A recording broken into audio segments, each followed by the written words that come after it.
Let me see what we got here.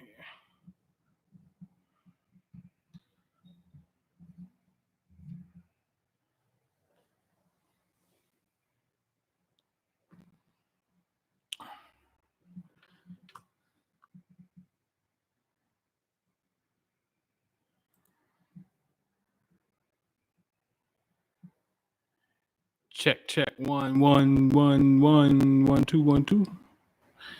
I hope I got the mic on.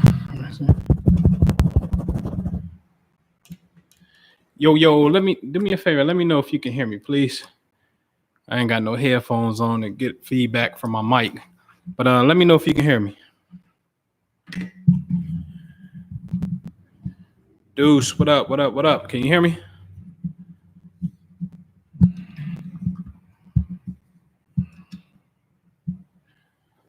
Sarah Jane.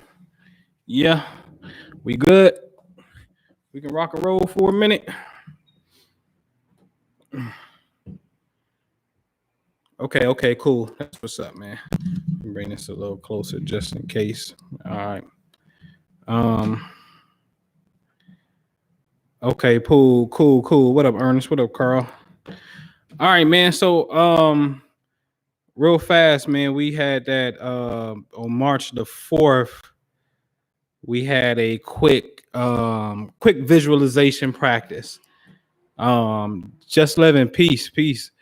So quick little visualization practice. I know somebody had commented, I forget who it was, but they commented like, yo, as soon as I came out of that thing, I started hearing these dogs barking, right? And that's on the comments on the day of the actual meditation where I just made a post and whatnot. Peace. But so I found that to be very, very peculiar. I got something that hopefully my screen can actually show you guys. Let me see here.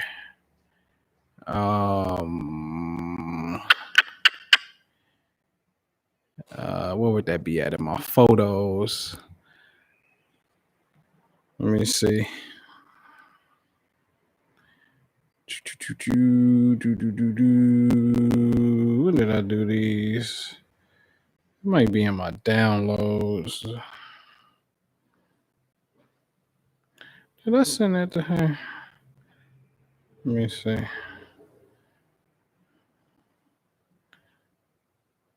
Yeah, I did. Here it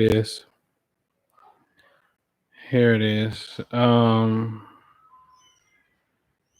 So let me see if y'all can see this. Let me see. Oh, that's too bright. I don't see it on the screen. So at the bottom, it'll say Siri dividend, right? And then at the top was March the 5th. So I don't know if y'all can see that. It'll say March the 5th at the top. And so we do the let me see if I can get it closer. Let me see. Hold on. There we go.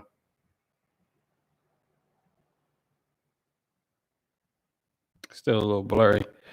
But it's a Siri dividend, right? So what happened? The meditation was March the 4th. And we doing this whole thing about Sirius activation. And we focusing on this dog star. Now, the very next day, March the 5th, I get an alert that says I get a dividend payment from Siri. What up, Michael? You know what I'm saying? I get a dividend payment from Siri, which is Sirius XM satellite radio. Because when I signed up for Robinhood, that was one of the free stocks that they gave me. I never purchased more than what they gave me on the free side. So I went to go look up Sirius XM dividend payments, and they pay in February, May, and November is what I kept seeing if you go look at their quarterly statements of when they pay out dividends and whatnot. So it was 11, 2, and 5, November, February, May. It kept on going like that. I didn't see nothing for September, but it kept on going 11, 2, 5, 11, 2, 5. And so in February, they had already made a payment already. Now, it could be a coincidence that perhaps they made a dividend payment in February because that's when they said they made it. When you go look at their statements, and Robinhood is just now processing the data to alert me. But what a coincidence! I'm doing this Sirius meditation, and the very, very, very next day, I get an alert that says, "Oh, Sirius just paid you a dividend." You see what I'm saying? And so these little coincidences is all that I was trying to really explain and show that if you put your mind to it, and we all know it because now the culture has finally caught up to, speak it into existence, visualize it, you know what I mean? Seeing is believing, and all of that good talk, which is very real. So individually, we could have different experiences, and collectively, we could be able to create some type of to be honest with you, what we call a random external event. So let me go look at something real fast.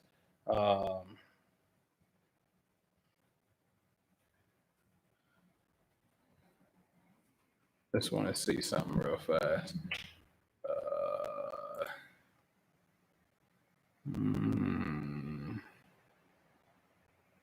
Okay. Just keeping an eye on the landscape of what's happening out here, and any correspondence. Let me see.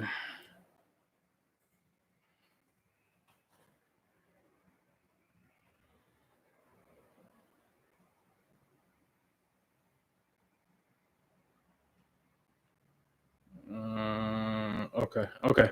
All right. So I'm just looking at the news and just keeping my eye out for something. All right. But yeah. And so how was it for you? Anybody that's in here, man? How was it for you?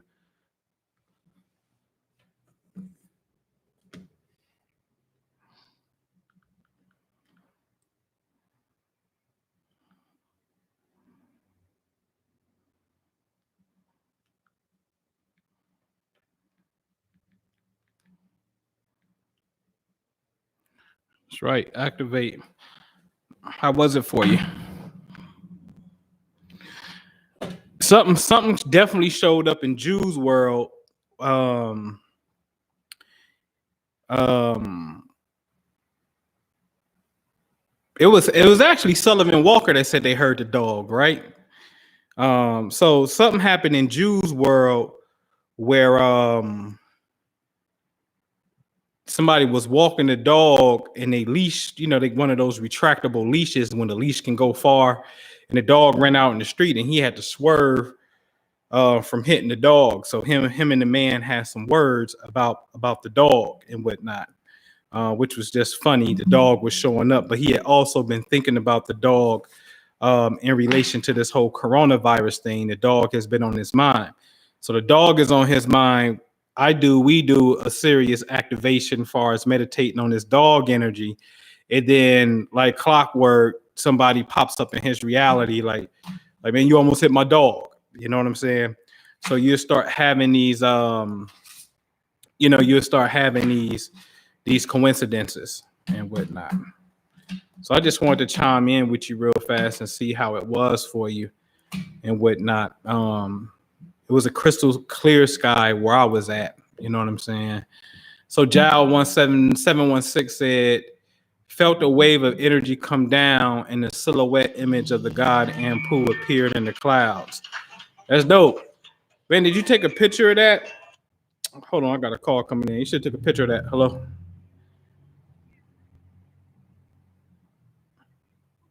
Oh, I took it over to the house because they got to get the nails and stuff out of there.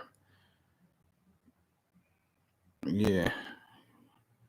I use something else. But I'm on a live, so I'll call you back. Yeah, I know. Well, maybe I'll go to the store around the corner, see if they got one. I doubt it though, but sometimes they have stuff. Oh man, yeah, send me a picture of that. But yeah, let me go because I'm on the live. I'm on a live. I'm on a live. We're talking about pictures. We talking about this the meditation we did. Right. Mhm. And so yeah, that'd be dope if you got a picture of that Jal 716. That'd be super, super, super dope. But again, too, that's a reflection of showing you like you created this stuff. You know what I'm saying? I poured over to meditate and open my eyes exactly at 9:30. Yeah, yeah, yeah. So divine timing, as they'll call it. Yeah, yeah, yeah. We definitely got to start getting in the groove of more synchronized, more synchronized active. I call them activations because that's what we really doing is activating. You know what I mean? So mine's came in the form of a 1 penny payment. 0.01, but it's showing you the one force, the one God, the one home. Because I would say that the solar system, the planets that go around the sun, is lopsided, and it's lopsided. The close side is January 3rd, 4th, known as that whole perihelion. But that's the time when not only is Earth closest to the sun, but the Earth is passing in between Sirius and the sun. So if you do just a regular 1, 2, 3 horizontal on a piece of paper, 1, 2, 3 horizontally, the number 2 is Earth. And then number 1 is Sirius, and number 3 is the sun. And on number 2, I want you to draw a circle under the 2, around the 3, up over the 3, and back over the 2. So the 2, which is the Earth, circles around number 3. So it's only one time a year that number 2, which is the Earth, is passing between 1 and 3, which is Sirius and the sun. And that's known as the perihelion, when the Earth, number 2, in this diagram is closest to number 3, which is the sun. But what a coincidence that this closest time of the year in the lopsidedness of this is during this time when Earth is in alignment with Sirius. So therefore, we're being pulled into the gravitational pull of Sirius. So here's the question: if we're moving, where the hell are we going? We just moving? Like we have to be going somewhere. Where are we going? We are going into the Syrian light.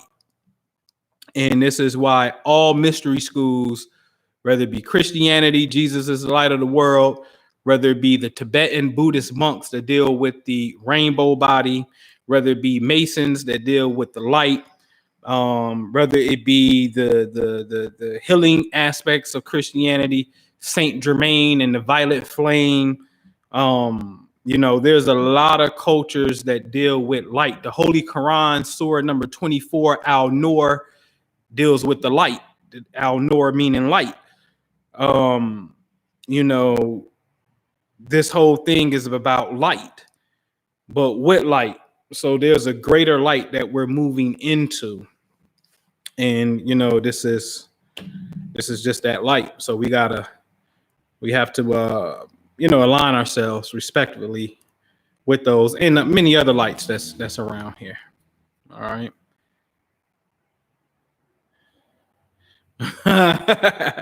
So Ernest was like, my sky was cloudy, but after the meditation, I went back in the house and a wolf commercial came on. You see what I'm saying? So we gonna get that. We're gonna get that. You're gonna get these nice, beautiful, solid correspondences, man. And just be off the chain and be off the hook. Yeah. I ain't got no hammer. I took the hammer.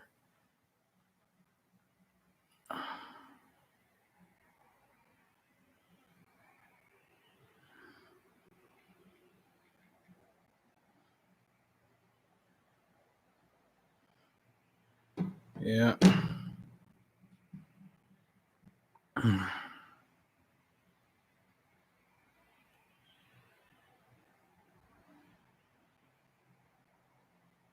Yeah. So yeah, anything, man. Y'all want to build on something? Anything? I got some time to shoot it, but if not, we could wrap it up. We're about to get into a new production pretty soon called the Starlight, man. What up? What up, David? Gonna do this joint called In the Starlight. So it's gonna be a new hashtag in the Starlight. Each time I'm going to feature somebody, you know what I mean? So versus me just reporting the news on what happened when people get into a jammy, I actually want to start highlighting the success of people and then also give that person a forecast of the next code red, the next time that they'd be in a time that deal with some tension. Um, Plus, if it happens, we have it documented. You know what I mean? And so I'm gonna roll something out. I'm gonna roll something out on Megan Thee Stallion. Shout out to Megan, who's an Aquarius. Her and Birdman got the same birthday. Same birthday as Galileo too, the Starman. Shout out to I gotta do Crazy Cash Doll for sure. And then I gotta do. I'm coming out with 3 women out the gate. I get motivated by female hustlers. Keisha Kayor. Do that. Then sometimes I may even jump into some relationships, man. I gotta do Waka and Tammy for sure. So it's about to get real interesting on showing you guys how to really look at some of this information chart wise and be able to, just give some insight into it and whatnot. So we got some artwork that's being made up now for my first 3 episodes. I'm waiting on some artwork to go on this wall right here because that got to go. So I got some pictures that's coming in. Gotta get my hair cut. So that gotta, you know what I mean? So it's just about to be a new production that's gonna take place over here in my office right here. So when the real estate hours go off, I get in this particular mode and we can build on some things and whatnot. But yeah, man, anybody got anything? Any questions, comments, any topics y'all want to chop it up on? If not, I'm gonna have to go find a hammer because I took it over to my rental property and we banging out some walls over there.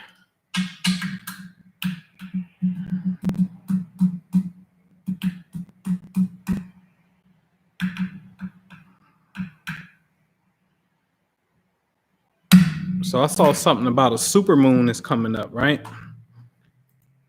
Y'all hear something about that?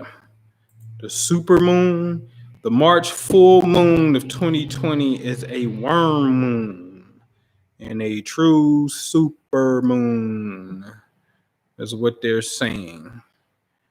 All right, so let's see what degree is this full moon going to be? Let me see here.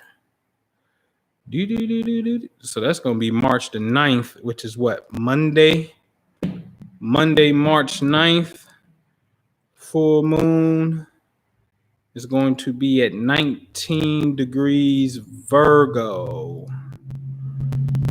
19 degrees Virgo.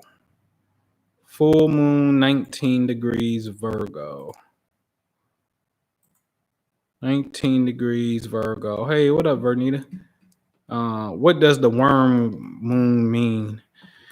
So when you hear these wolf moons and snow moons and stuff like that, they're taken from or named after Native American traditions. And so the worm moon could be that, the March, April, around this time, this particular full moon in Virgo, think about it, the full moon's in Virgo, that means the sun is in Pisces. Pisces is the last sign of winter. So now spring about to give way, right? And so usually it's wet. Pisces is wet. That season is wet. When it's wet, the robin birds go crazy and be killing the worms. You know what I mean? And so, the frost moon and, different, these different names of the moon strictly just comes from the Native American traditions. That's all. And they only name the full moons because the full moon is the one that you can see in a nutshell. All right. All right. So March 9th is going to be the worm moon. Right. Now, the Virgo, which would represent health, intestines, habits, work. It's only one sign that could really outwork Virgo, but Virgo works. I talked about this before. That's how you gonna outwork Beyonce and Michael Jackson. Like, can you possibly do that? And Kobe Bryant, really? Like, they're workaholics because Virgo is work, work, work. So it's about habits. The full moon is supposed to represent a time of completion. Something's coming full. So this is an excellent time to start really pondering, what are you becoming full of as it pertains to your work and your health. And immediately after the full moon, the next day, the moon starts to shrink in its size, right? Based off the shadow that's cast upon it. So now this is the waning moon where it's time to decrease. So really, this is a time to really start to kick out some negative, nasty habits as it pertains to health, as it pertains to work. But definitely something dealing with your hygiene. This is the time to really start to flush out, right? Yep. So yeah, that's what that's what the Virgo moon mean. And then you gotta look in the houses, you know what I'm saying, and get an idea. Or do you have, because I think it's gonna take place at 19 degrees. So do you have anything at 19 degrees Virgo in your chart? Do you have anything at 19 degrees Pisces? Because then it's going to be directly opposite. See what I'm saying? So do you have things right there? Yeah. So do y'all know why Easter change every year? Why it's not the April 19th every year? Why Easter change?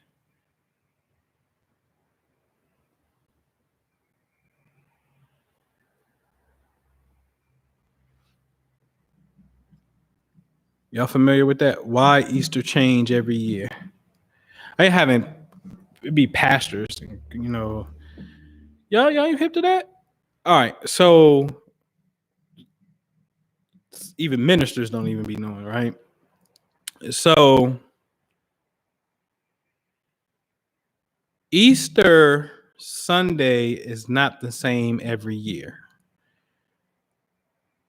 When you celebrate something on a consistent basis, January 1st, July 4th, this is a Earth-Sun relationship because it's every day on the calendar. That means the Earth is in the same space as it was the year prior. When it switches, like the Islamic New Year, the Jewish New Year, the Chinese New Year, notice that their New Year's are not the same day every year like we are, January the 1st, or like Canada is July 1st.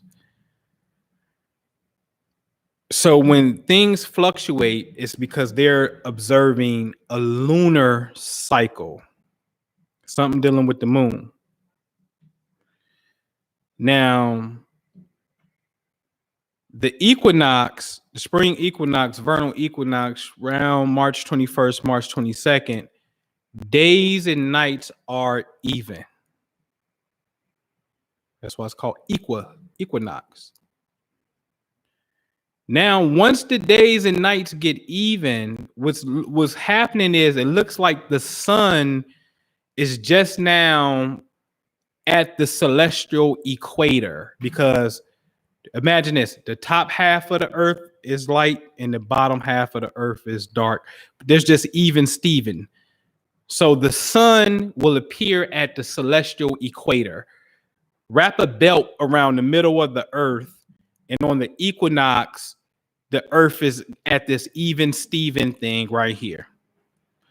The very next day, there's a little bit more sunlight than it is nighttime for those of us in the northern hemisphere. It's opposite for those that's below. See what happens when, if you take, I just want you to take anything. If you take a ball and say this is the earth, and you got the top of the earth and the bottom of the earth, if you're the top part of the earth lean towards the sun, what happens to the bottom? Watch this. The microphone is the sun. When the top lean towards it, what happened? The bottom leans away. And then when the bottom lean comes towards it, what happened? The top leans away. So at the equinox, we're even, right? What up, Eric? What's happening? So at the equinox, we are even Steven. Okay? But slowly, one day after the equinox, for those of us north of the equator, we have more daylight hours than nighttime hours. So once the equinox is here, now the sun is starting to cross the celestial equator. Days are becoming longer. The first full moon after the equinox marks what's known as the Paschal full moon. What is it? Paschal, Paschal full moon. Open up a window and Google it. It's the first full moon after the equinox. That following Sunday, day of the sun, because that's what Sunday is. That's what all the days are.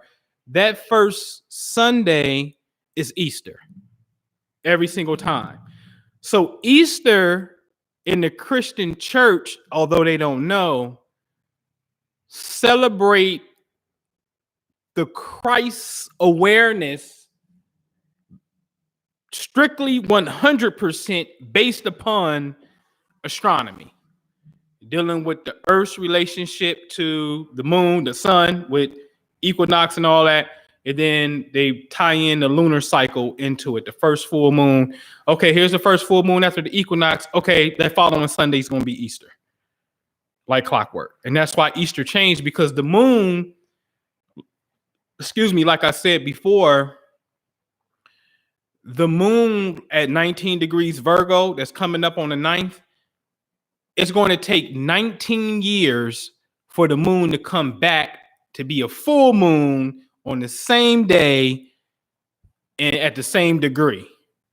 It takes 19 years for that to happen. So it's not like every March the 9th, there's a full moon. That's not true. It is going to, March the 9th, for that to happen again, it's going to be 19 years later. So the moon is always, she on her own thing. The moon doesn't have, for the moon to fit within our 365-day cycle, and again, to get it to repeat itself, it's just going to take 19 years to do it. And this is the cleverness of the authors of the Holy Quran that says, over it are 19. Okay? And hence why Mother Tynetta, peace be upon her, in the Nation of Islam wrote a column called, in the newspaper, called Unveiling the Number 19. Okay? But that's why Easter change every year, is because they are looking at astronomy. Now, The church, the Catholic Church for sure, is the mother of Christianity. You can Google Vatican Observatory. They have one out in Arizona. The Vatican owns an observatory on the damn mountain where you with big crazy telescopes to look at stars. Let's see if my memory serves me correctly. Vatican Observatory, Arizona. Yeah, the Vatican Advanced Technology Telescope. It's in Safford, Arizona. Right?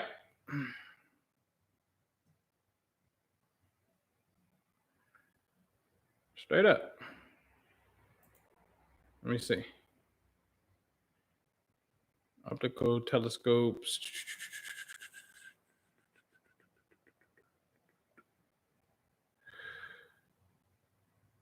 I want to see. Vatican Observatory is one of the oldest astronomical research institutions in the world.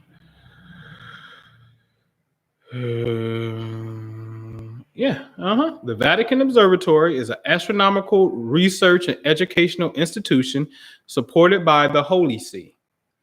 Originally based in the Roman College of Rome, the observatory is now headquartered in Castel Gandolfo, Italy.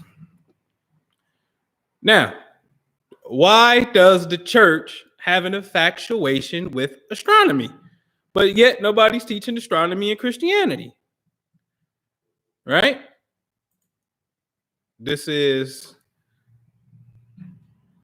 obviously, it must be a hidden science because it's not something that's promoted up front.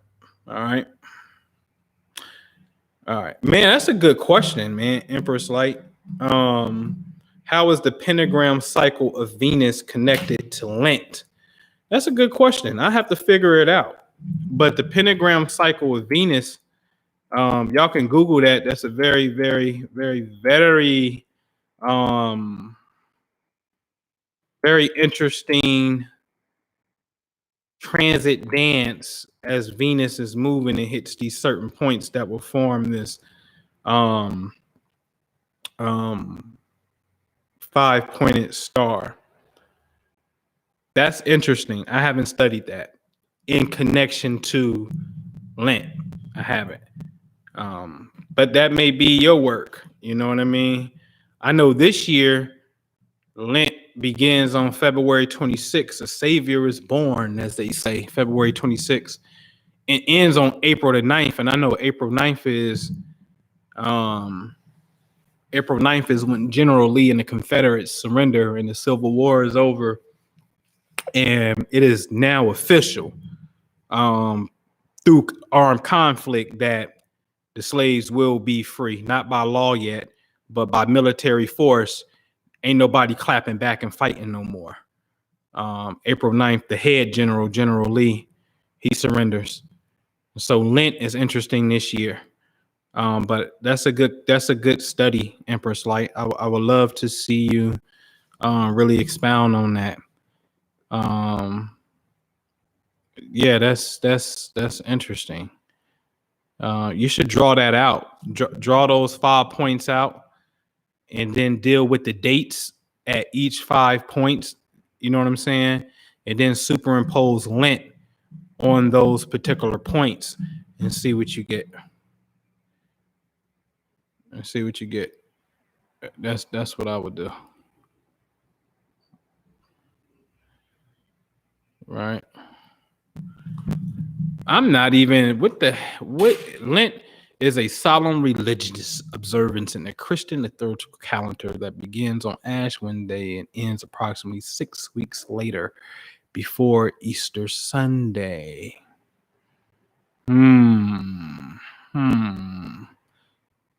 So 6 weeks, which is 42. Now we about to get into this whole 42 name of God, the question becomes, so really what they're doing is they're prepping themselves to get ready to go into the light. In this case, sunlight, because we're gonna have Pascha, which is Passover. But what's passing over what? What do you mean Passover? That what's passing over something? Again, from our viewpoint on Earth, the sun is passing over the celestial equator. And March 21st is just the season beginning, but you don't feel the energy to roughly about 40 days later. And so Passover is the sun has passed over the celestial equator. And so the Christian book from Old Testament to New Testament is clearly a cosmic observance. It's dealing with astral bodies. But it's not to worship astral bodies. They don't do that.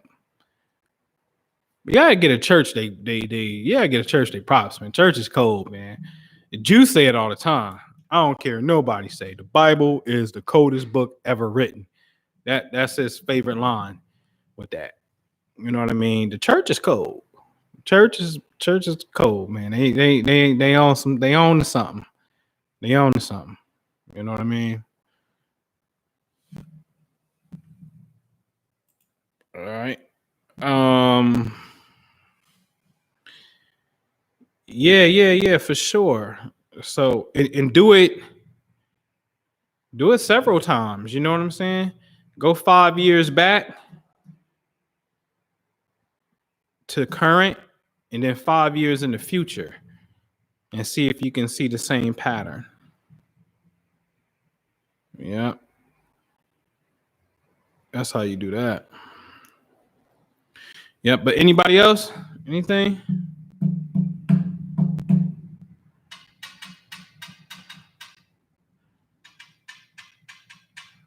Anything?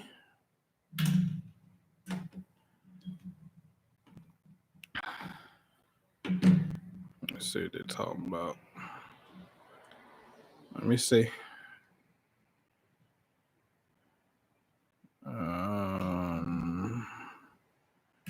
Man, that's far. I ain't going down there. That ain't happening.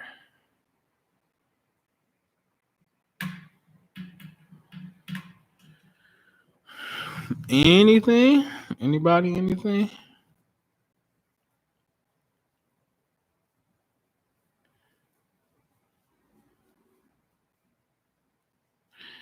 Yes.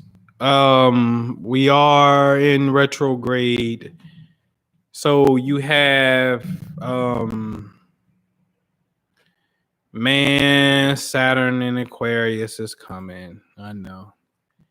I feel that. I feel that person. Talk about to say I feel that nigga. That's what I really want to say. Yes, we're in the retrograde. Retrograde for me is going to end at the end of the month. March the 9th, which happens to be the full moon, Mercury goes direct. But Mercury is not out of the zone until 329. So Mercury goes direct on the 9th, which is Monday coming up.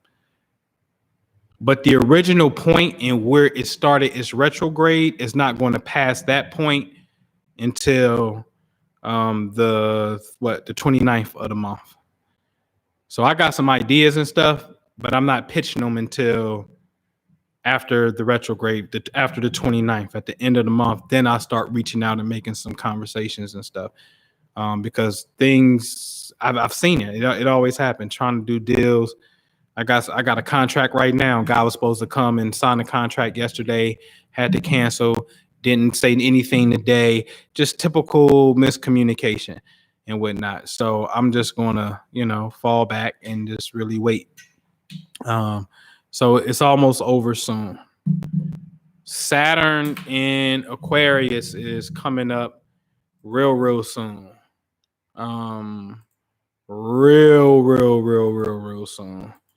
Too dang on soon, if you ask me. Let me see. Is it gonna happen in March? Let me see. Let me see her. I can actually go to an ephemeris.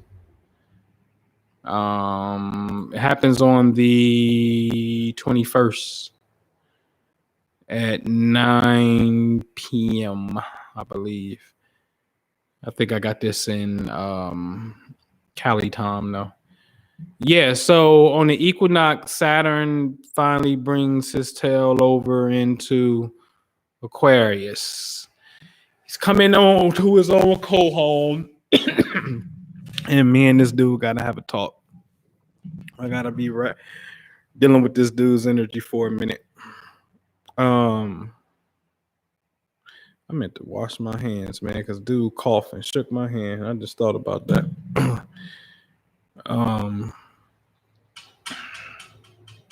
Saturn is North Node, 28 degrees Cap.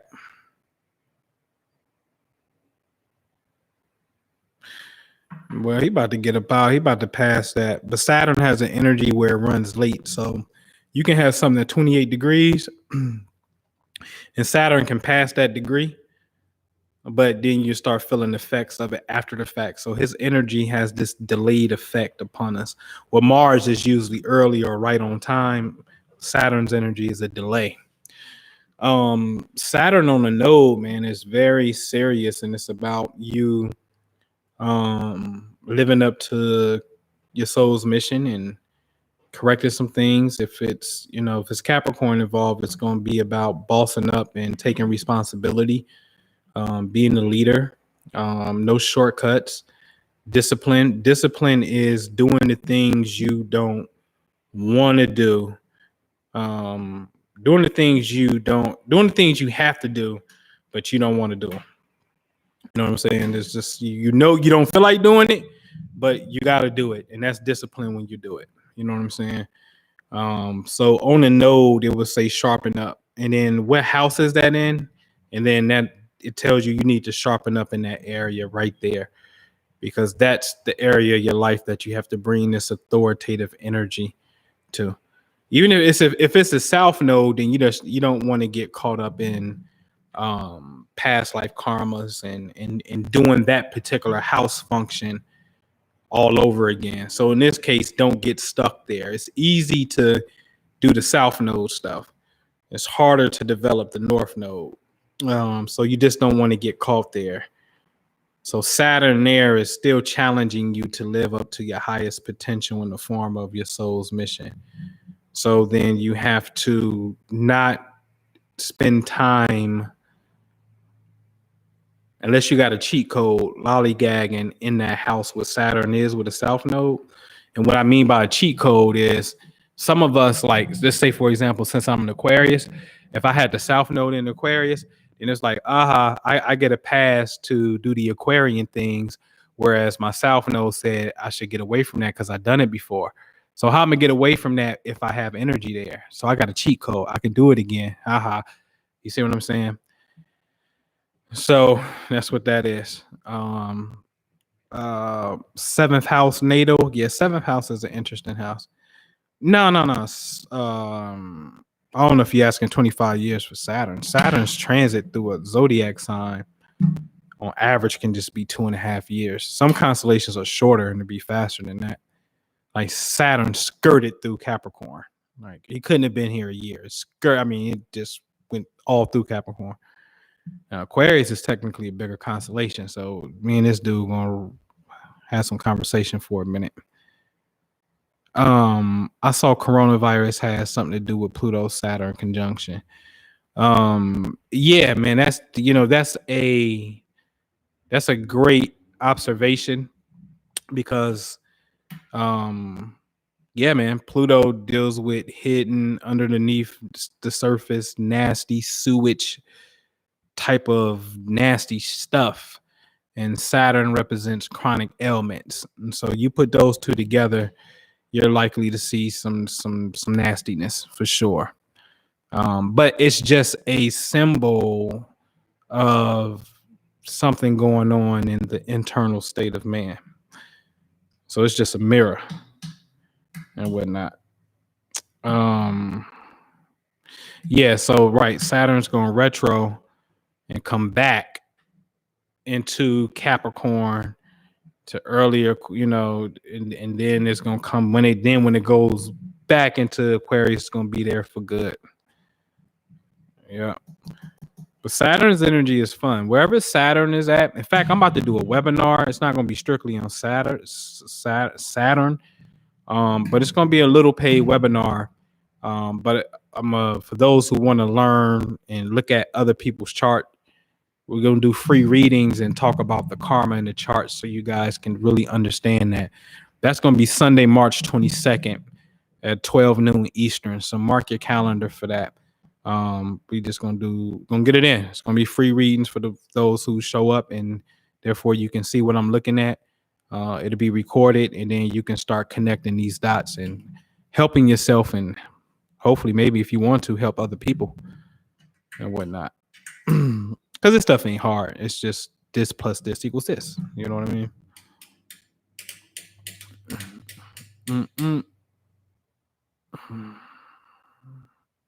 Anybody else? I'm tripping because I got a phobia that I was out with a contractor and he was talking and he coughed.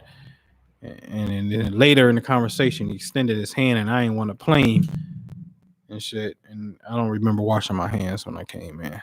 And now I'm tripping.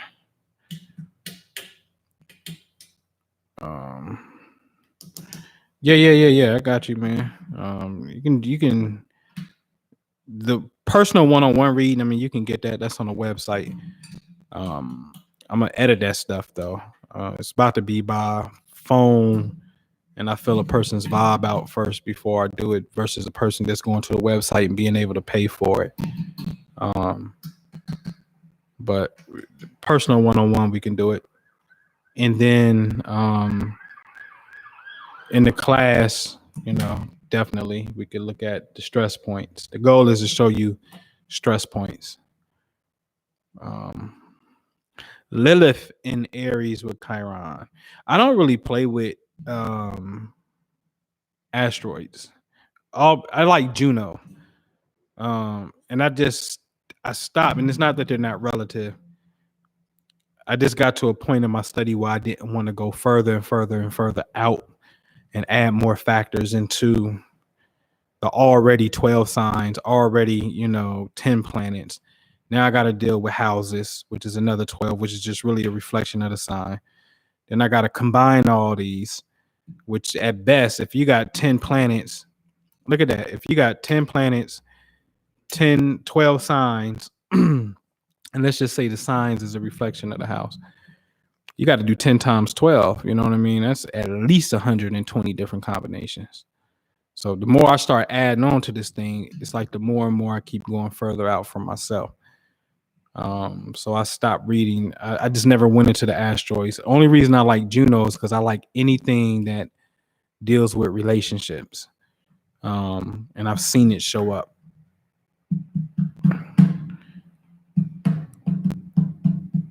Yeah, I know, man. We got something right here, man. I'm about to hold on, man, because I'm really bugging.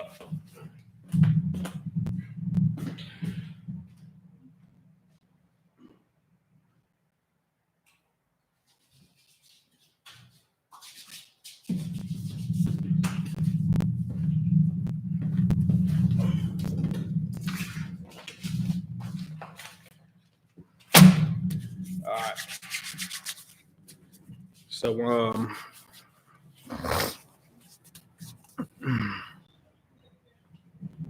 yeah.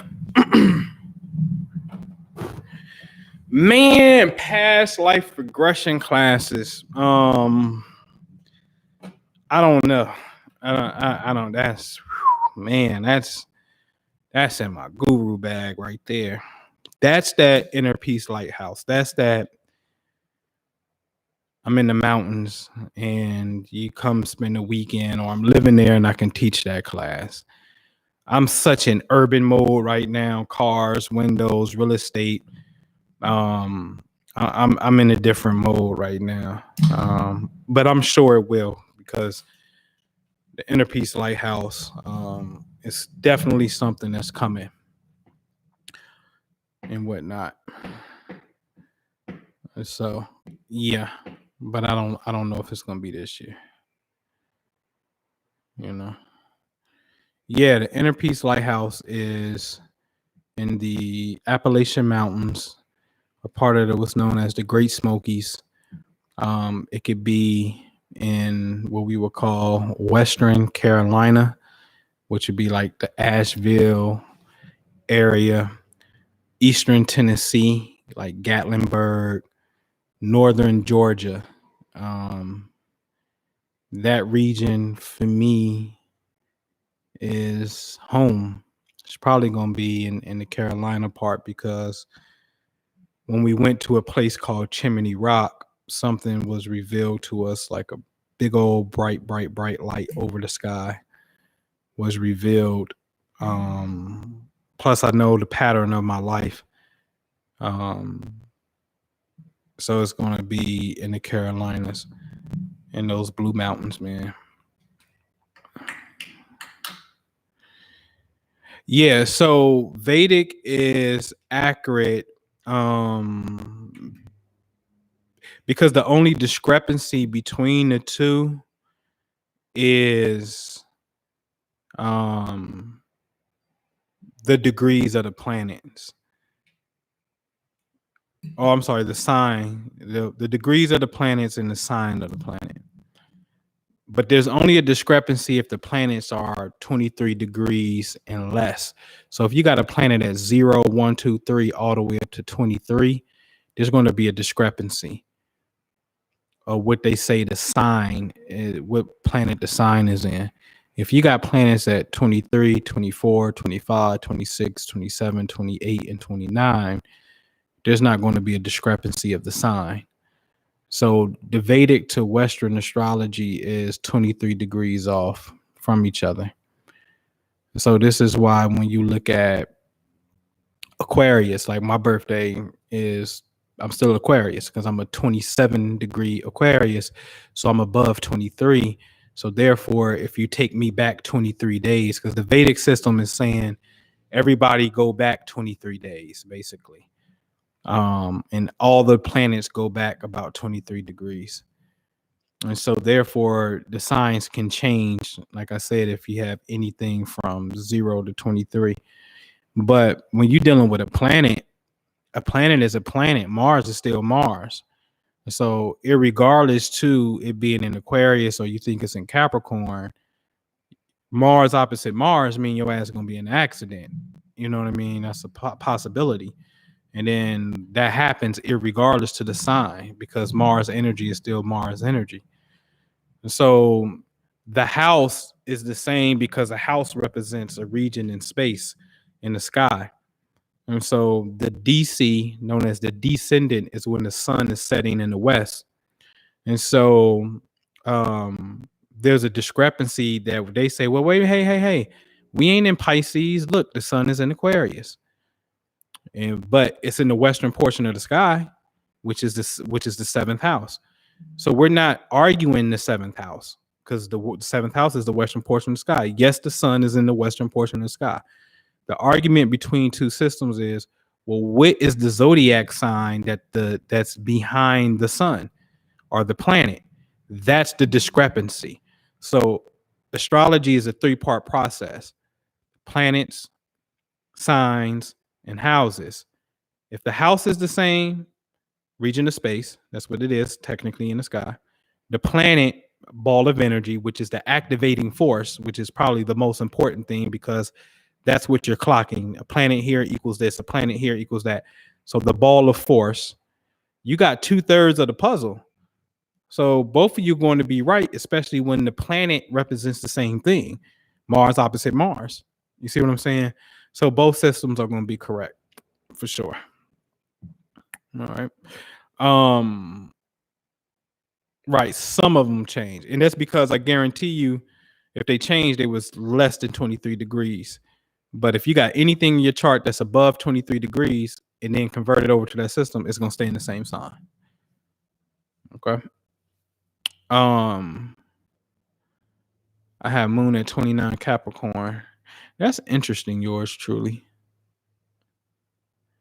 That's what Jew's moon is. And 10 degrees Aquarius is my moon. You're like our moon baby. You know, y'all got the same moon, rising. Yeah, 10 Aquarius is my moon degree. Yeah. So this is interesting.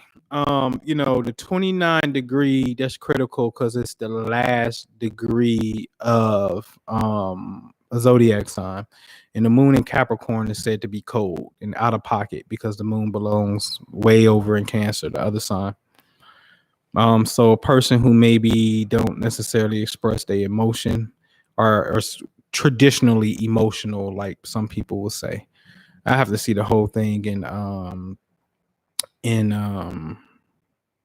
you know, in full. And then the Aquarian factor is definitely detached.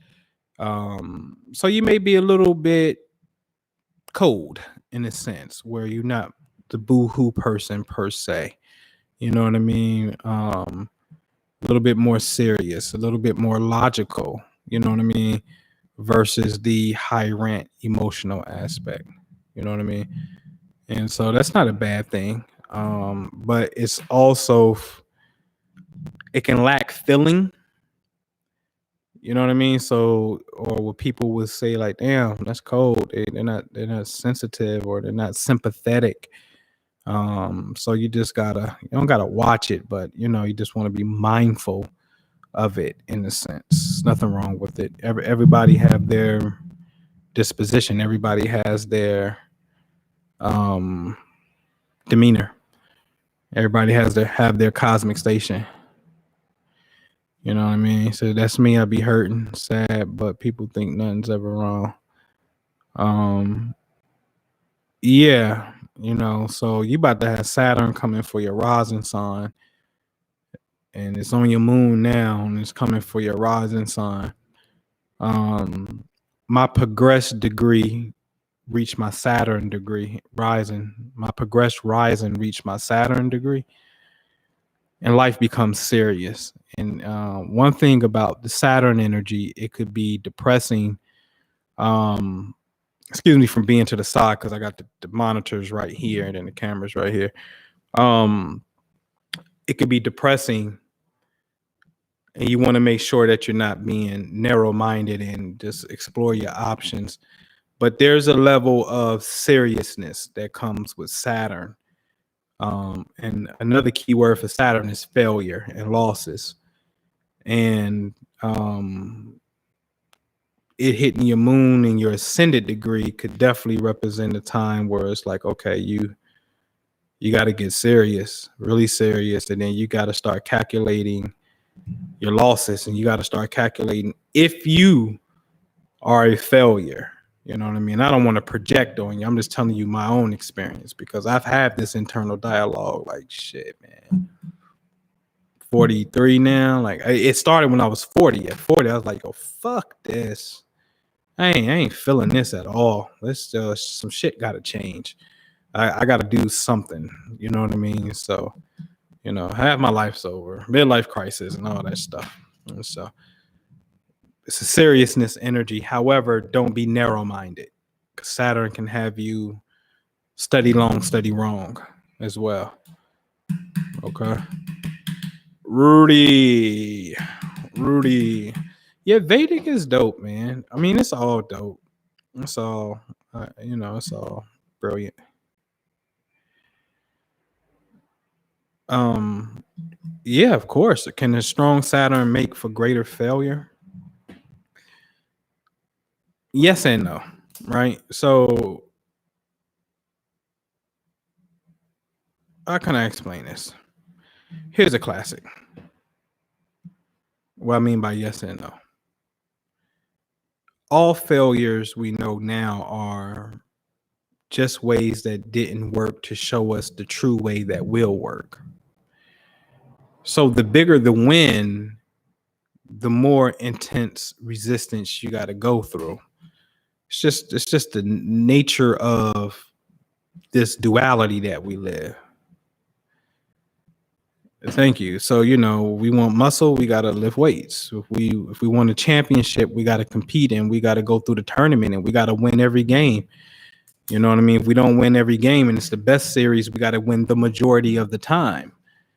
So if we not sweeping, and rarely does a sweep happen in playoffs, then you're gonna lose some. You know what I'm saying? So a strong Saturn can make and show that, oh yeah, you probably took some great significant losses, but what about your gains? And the reason I'm gonna point to the gain now, because Saturn can represent losses, but shit, Saturn, that dude named Jay-Z and Puff, legend is they touched $1 billion. They got Saturn in Taurus, and Taurus is money, and Saturn is crystallization and responsibility and hard work and discipline. But they don't mean they haven't took no losses. I remember maybe on Magna Carta or Blueprint 3. I think it was Blueprint 3. Jay-Z's talk. He said something like, he lost 5 zeros or something. And he had to square Doug Morris up. You know what I'm saying? Like, he took some L's. Puff even said it one time. He took some L's. You know what I mean? Like, some millions. Sick. So yeah, the position of Saturn in what we would call a strong place or debilitated state could show that you can have some severe obstacles. But Saturn is the one that you have to break through. I've learned that we can get all mystical and everything, but there comes a point in your life where you have to master that particular aspect of your own psychology, because Saturn deals with responsibility and it deals with time. It deals with success. It's the turtle. It's better than the turtle. It's the goat that can scale the freaking side of a mountain unbelievably scale the side of a mountain. It's crazy how they do that. That's Capricorn. And so it's a mountain climbing experience. And so we're going to have to get to that part, because technically he's the gatekeeper, meaning you can't see past that planet with the naked eye. Everything past Saturn is really more mental and spiritual. Uranus, that's ideas and radical ideas that change the world. It's just strictly just radical ideas, ingenious concepts, technology. It's just ideas. Neptune, that's definitely mystical. That's imagination all day long, drugs, alcohol, like that shit is mystical.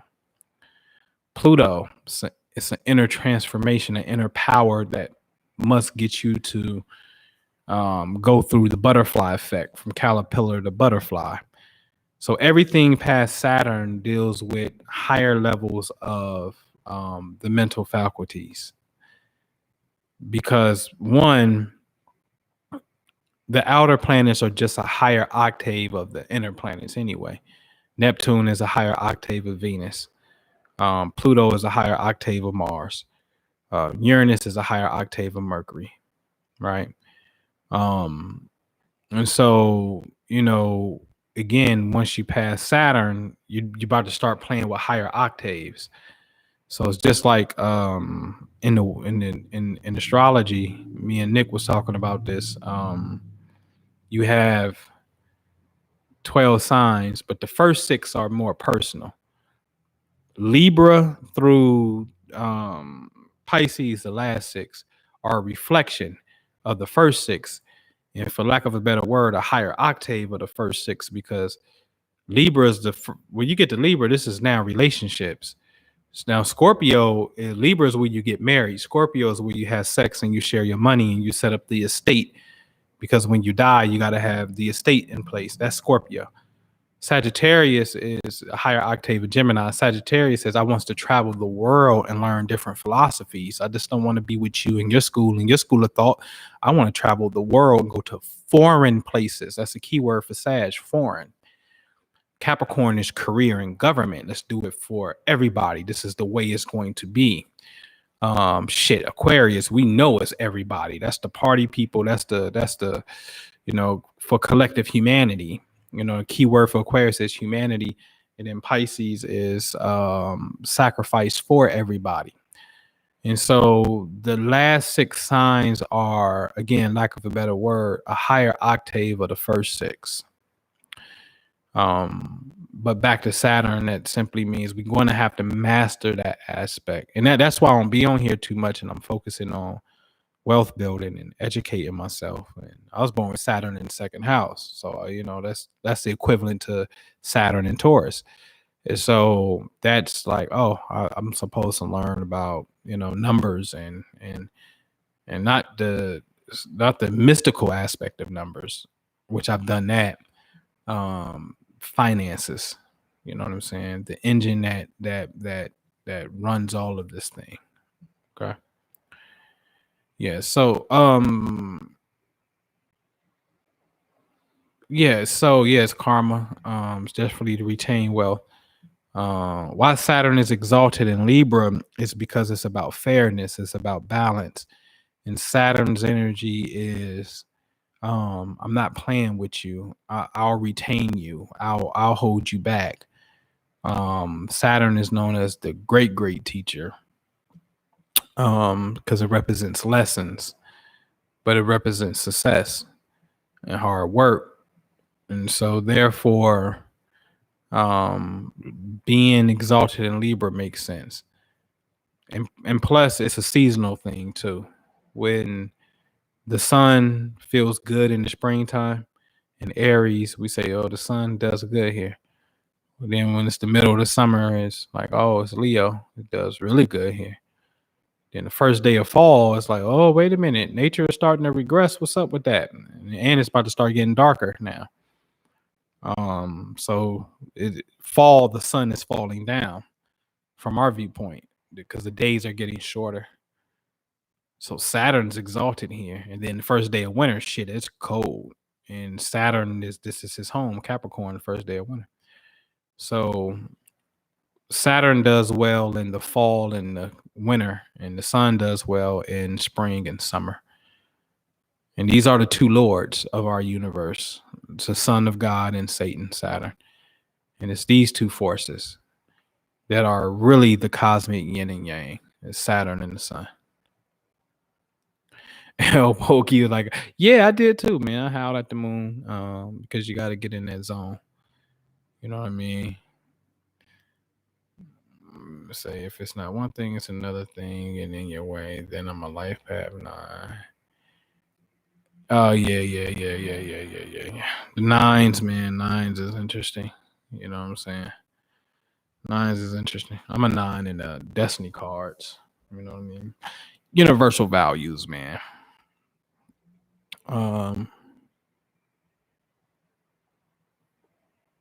Wasn't Saturn the original sun? I don't know. Could be.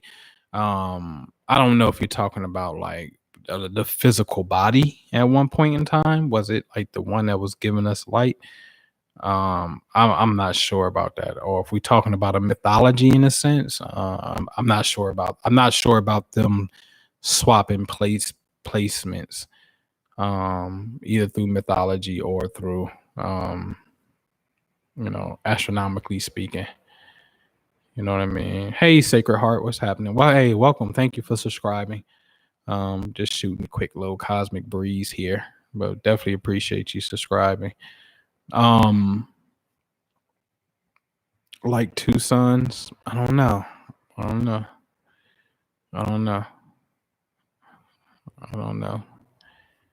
I know. I couldn't imagine. I mean, if it's a sun, it don't. They vibe ain't the same for sure.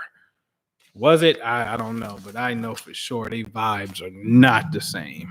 You know what I mean? One is just colder. Just cold. No. Yeah.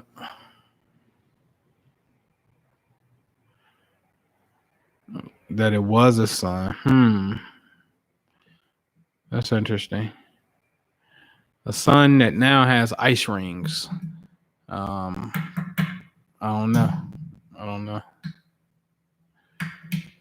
I know they said the asteroid belt was a planet and it got blew up by using the pyramid as a weapon. Yeah, I mess with Progress, man. Progress is where it's at. Progress charts be popping, buddy. That stuff is crazy accurate. Woo, man. Progress is where it's popping at. But I'm only looking for a few things in progression though. I'm looking to see if any house cuts are at Proneef, what up? 29 degrees, because that means that this area of your life is about to change. I'm really looking at 28 because in a year you'll be at 29, and when it hits 0, it represents a new beginning. And so if one house is at 29 degrees, then the opposite house has to be at 29 degrees because they roll in pairs. So this area of your life is about to change. So when I'm looking at progress charts, I'm looking at the house cusp to see if anything's at 29 or 0 because it's a new beginning. I'm looking for the progress moon at 15 degrees Leo. That's been known as a heart marker where people can have heart issues. So I'm looking at that. And I'm just looking to see if there's any transits dead on the progress natal planets via conjunction and or square as well.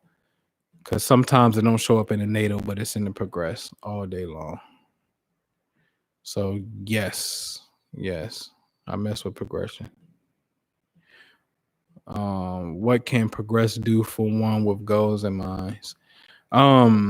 Just it's all about. That's a great question. So it's all about. Yeah. So the progress planets after shit, really for real, after starting with Mars on out, they gonna move different. They gonna move slow. Very slow. If you won't even, probably a lot of you won't even see no movement because the laws are different and whatnot. The moon progresses 13 degrees a year. The sun progresses 1 degree a year. It's just different laws of progression based upon the planet's motion. So those planets outwards, they don't even be moving. So what goes in mind. So to me, all of this is about all of these energies anyway, because they're in my body system, right? I've talked about this before, where Gemini is the respiratory system, and because it deals with the lungs, so that's respiratory, and Leo is the heart, which is the circulatory system. Virgo is the digestive system because it deals with intestines. And so all of these energies are inside of me. Now, through progression, it may say that, well, hey, right now you are a progress Aries. Okay, cool. Then what does Aries mean? Well, Aries means that you're supposed to take charge and you're supposed to be first and, be a pioneer, jump out there, go. Okay, what's my goal? Well, my goal is to do XYZ and push this to the forefront. Okay, so can you do that in a way? Or Aries is militant, work out, get up. It's boot camp.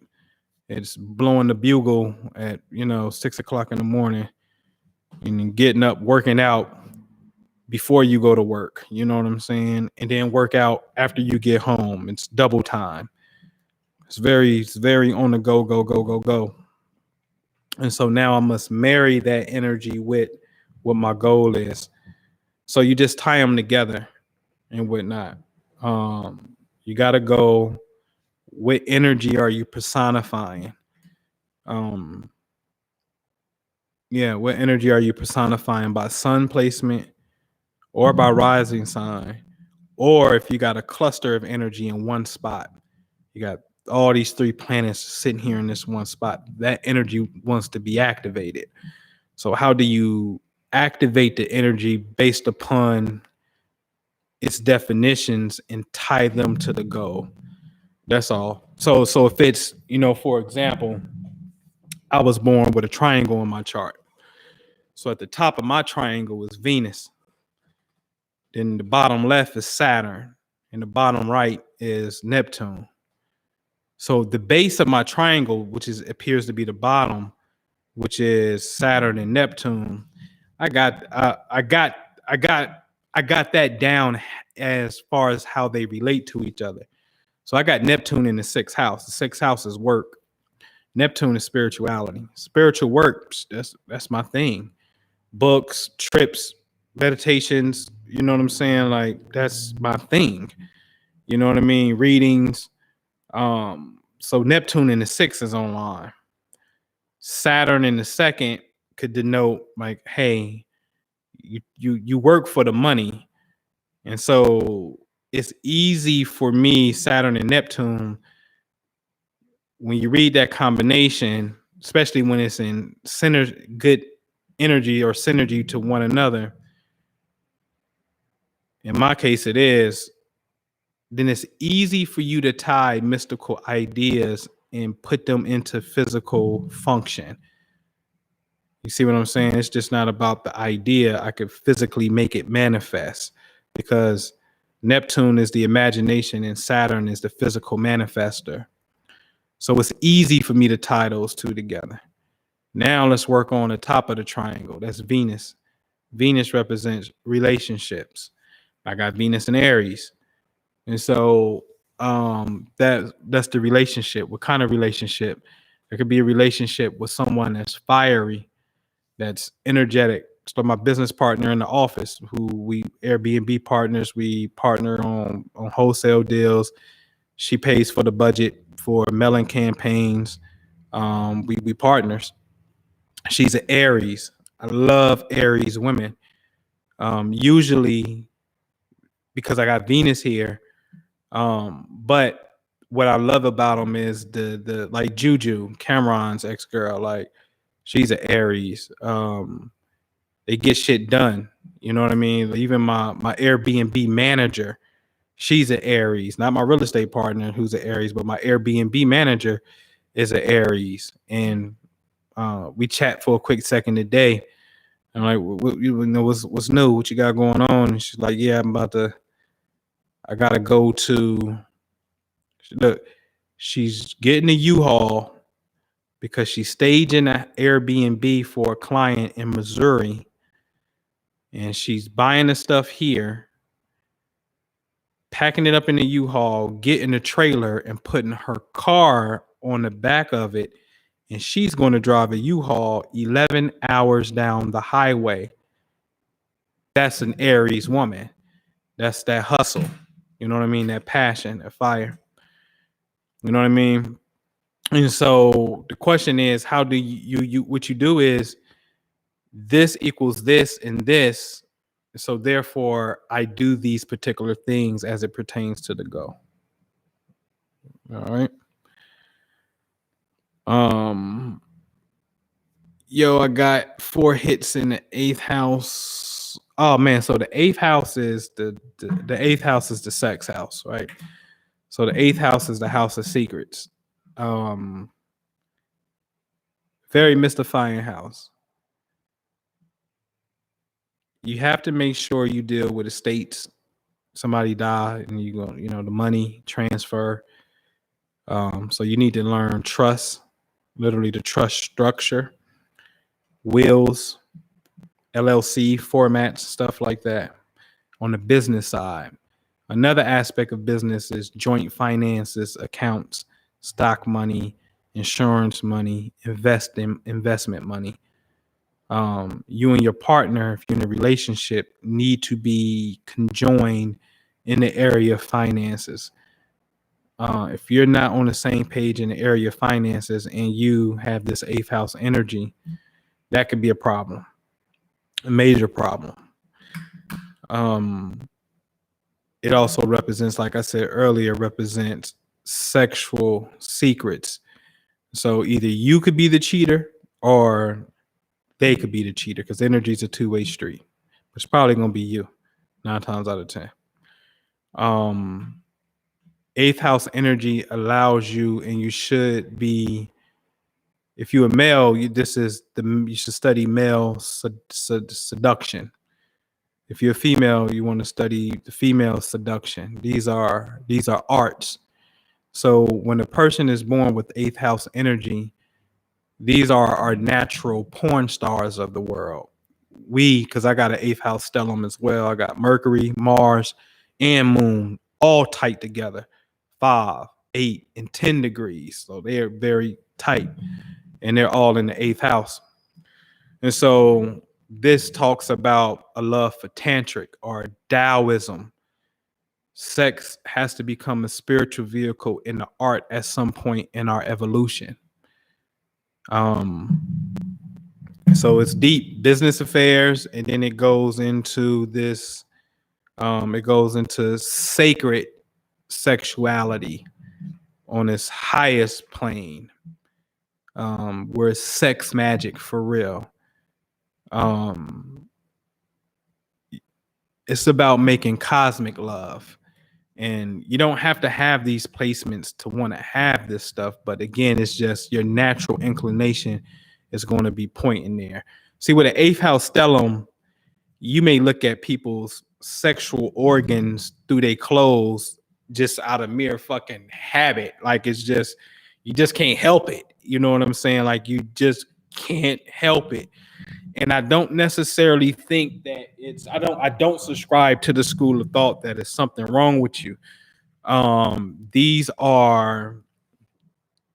is why the tantric, the Taoism, these schools, these two predominantly embrace sex as a way of enlightenment and cultivation of the spirit.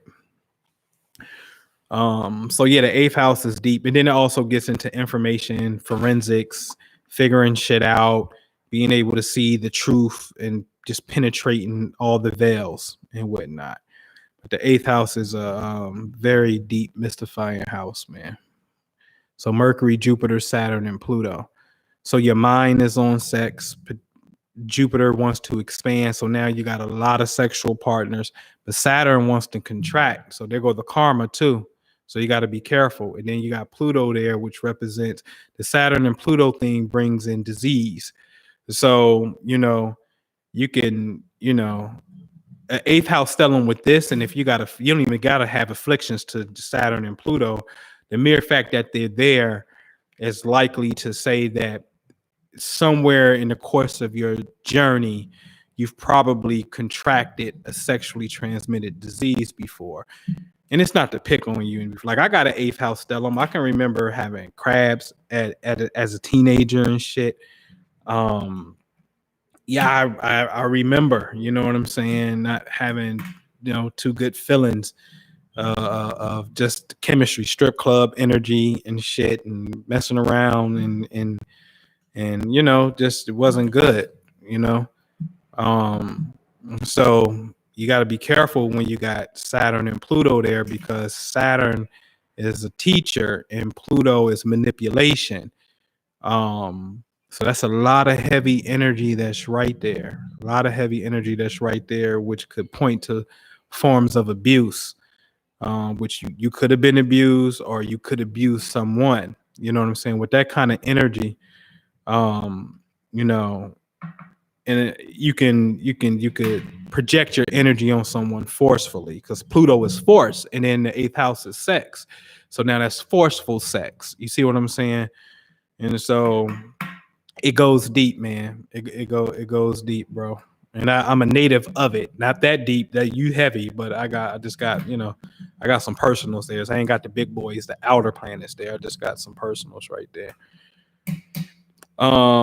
What up, Just? What up, bro?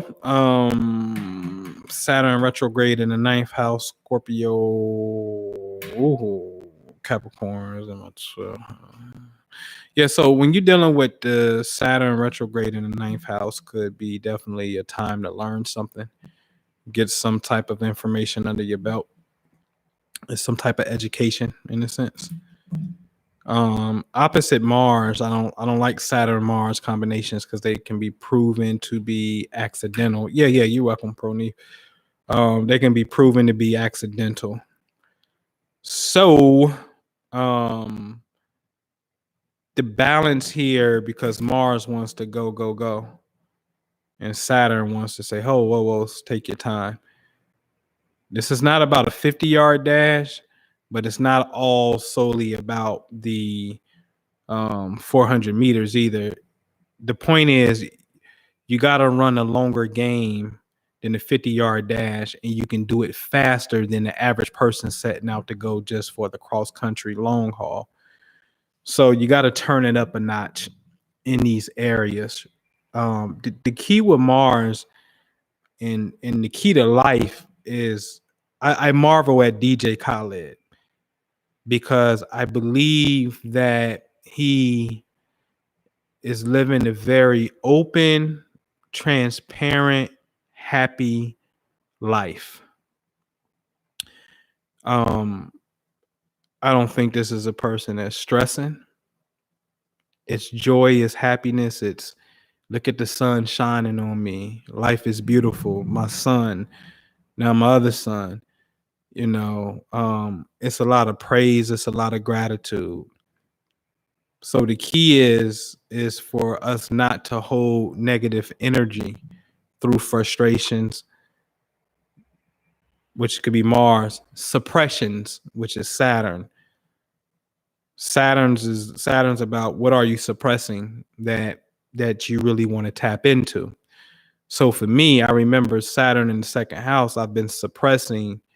I was suppressing a very serious desire to grow financially. I've been on the internet since 1998. My son was born in 98. I got my first computer. He's born in October of 98. I got my first computer somewhere in 98. It was a Packard and Bell. I was on AOL like 2.0. So I've been on the internet for a very long time before a lot of people was on the internet. And I got you on that, Rudy. All my passwords have always had something to do with money. And so you speed it up, you go through all this programming of or beliefs, about money, negative beliefs, and then, I walked away from it, but I was suppressing it and I didn't have the outlet. So the best way I can answer that, Justin, will be is make sure, because Saturn retrograde in the 9th house in Scorpio. Scorpio is about joint finances and sexual partners and investments. Scorpio is really in the 8th house, same energy. This is really your investment worth. This is like counting up almost your net worth in a sense. It's definitely your network. It's your financial network, because the 8th house means other people's money that you're associated with. You see what I'm saying? So you want to make sure that Scorpio frequency, there's no suppressions there, and you are in tip-top shape to become the most successful that you can be, because that's all Saturn demands. Saturn demands that we be successful. So when you see Birdman, Oprah, Jay-Z, when they are 28 and turning 30 years old, going through their Saturn returns, they're inking some of the biggest deals in their life at that time, because they have already been grinding, which is typical Saturn, grind. Now that it's returned, it's time for crystallization to take place. And so, oftentimes people don't like their Saturn return 28 to 30 years old. It's because it's like, well, shit, I'm 30 years old and I'm still at mom's house and I'm playing video games in the basement. My life sucks, and I'm getting older now. I'm not in my 20s no more. I'm 30. You know what I mean? But that's just a reflection of the decisions that you made. You chose to be at mom's house playing video games. And so the key there, bro, is, again, to make sure you got energy flowing Mars inside of these desire areas, these two areas right here. that you can be an authoritative person on, because really Saturn in the ninth could allow you to teach on these subject matters. Now, when Saturn's connected to the eighth house via square, opposition, or it's in the eighth house, you absolutely wholeheartedly want to hurry up and get your affairs in order with mom, dad, probably more of dad, that deals with insurance, because if money is coming to you when somebody dies, there's a likelihood that you can have some type of block, some type of delay. So you want to make sure that all of this stuff is just in order to the best of your ability. Saturn in the eighth is taking care of business, serious business, taking care of big business. And then they also could represent sexual karma as well. So there is perhaps something there that needs to be looked at. And because Saturn likes to hold on, and you gotta let it go. Yeah, and what I mean let go is you gotta let go of whatever you may be holding on to in this area of life and become free. You know what I mean? And allow the sun to shine in. You know what I'm saying? So that's that. El Boki, a Mason or more? Can't remember. Which one? Which one's a Mason or more? Which one? Me personally? What you mean by Mason or more? Can you? Oh, hold on, man. Y'all flooding them in here. Let me see. Sacred Heart, can you suggest the best way to truly understand how the constellations change the way planets interact with each house? Because they too get their energy from something. All right, so a constellation has its energy. So let's just say Aquarius. Let's just say humanity. Aquarius is astrology. Then let's say the planet Uranus rules Aquarius. So now Uranus has that same attribute: genius, think outside the box, a rebel, go against the grade. It has all of these attributes as well. But then the house is the 11th house. The 11th house is the north-south sky. Is there such a thing? I'm sorry, the east-south sky. So you got the east when the sun come up, and about 4 hours later, that's where the sun is. That's the 11th house right there. Okay. So that's the region of space. So the way that I see it is each constellation has its energy. Each planet in each house, which is a sector in space, that space at the time the energies were, for lack of a better word, programmed or defined, that space, which is a house, we know is a mirror of the actual sign. And so the 11th house is a mirror of when Aquarius, the 11th sign, is right there. What happens though is the constellations keep moving in the area. Space don't. So the east is the east, but the constellations are changing every 2 hours. So now this actually makes us scramble light, but that's a whole nother conversation, right? But now the planet is a representative of the actual sign. So to me, the sign in the house, for lack of a better word, I'm going to call both of them a house, because the house, the astrology house, is just a portion in the sky. The portion in the sky actually has a natural sign that rules that particular portion. So the sign in the house are really synonymous, right? They're the same. The planet says, well, shit, I'm going to move around though. I'm going to move and I'm going to interact. So the planet is the player.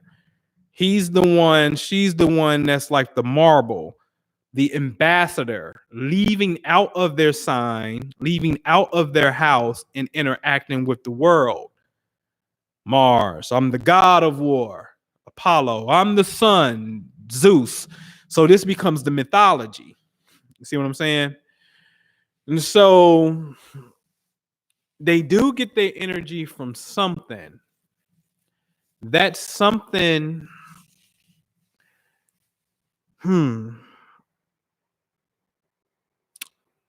that's the infinite question. That something is going to have to be a different different meaning from the other ones, frequency of light. Because we know now through science that the faster a molecule goes, it could be heating up and speeding up, and it creates heat. When that happens, the slower it goes, it's coming to a standstill or death or a cold point. You know what I'm saying? So yeah. So there's an original program. My question has always been, did somebody observe it and make the correspondence and figure it out? Or by observing it and them thinking they figured it out, was that the actual program? And then the program recorded the person, in a sense, making a correspondence, and then it took on the program. It's almost like the chicken and egg thing. You know what I mean? It's a conundrum. God is a conundrum. He's the most evasive. Can I call God F word? So I have real talk. I ain't one of them dudes that's gonna be like, hey, I'm gonna light this blunt up after I get off the church parking lot. Like God don't know you smoking blunts, nigga. Like cut it out, right? Cut it out, y'all. You know good and well you be having some conversation in your head. You know what I'm saying? And you be like, God, you just you're an asshole. You're a fucker. You know what I mean? You're a little asshole. And he is. I mean, when I marvel at a gorilla whose foot is a hand. Like, why did you do that? You know what I'm saying? Like, I marvel at a male seahorse who carries the baby like he a woman. You walking around with the baby and shit. Like, why did you do that? You know what I'm saying? I just marvel at creation and the intelligence of God. And then you just have to laugh. You know what I'm saying? But where you at, El Boki, on that on the Mason of the Moor? I love that conversation, man. But yeah, that's Saturn the 8th is the big business, is the handling the estates. Remember, handling all financial affairs, wills. Make sure if your dad gonna leave you some money, that your shit's straight. Mom leave you some money, everything is copacetic. Seriousness, sexual karma, work that out if any, if you can identify with that. You know what I'm saying? Yeah, you're welcome. Sacred Heart, Empress Light, Central Sun. I'm going to definitely say is Sirius. And yeah, I'm gonna say it's Sirius because that's where we going. Light of lights. Yeah, right. Thank you, Sacred Heart. Like, what? Yeah, what the fuck, God? What are you doing? Like, yeah, he got a ill. Oh, of course, restrictions in sex department. Yeah, because Saturn's restriction. You know that for sure. So that could be no flow. Like, no. That could be what they call that? Impotence. You know what I'm saying? Where things ain't working. You know what I mean? For sure. Okay, when I got started online,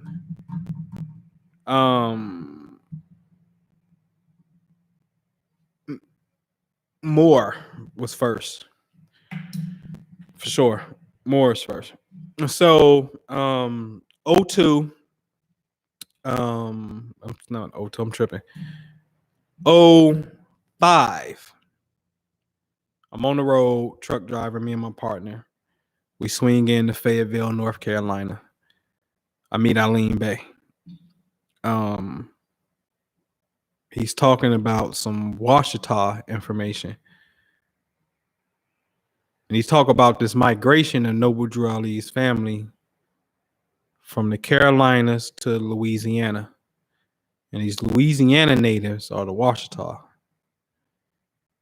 Just so happened, my family tree starts, on my mother's side, starts in North Carolina, in Kinston, North Carolina. Actually, it's said that, I think it's Queen Elizabeth was messing around in India and maybe adopted some Indians, but one of the Indians, East Indians, married a woman from Madagascar. And they came to Kinston, North Carolina. Because my mom, she sometimes I can see Indian, her native, like not Native American, but East Indian.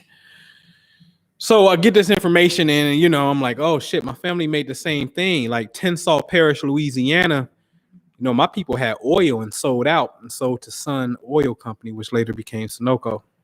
But had oil in the Louisiana territory in Tensall Parish and whatnot. That's my mom's side.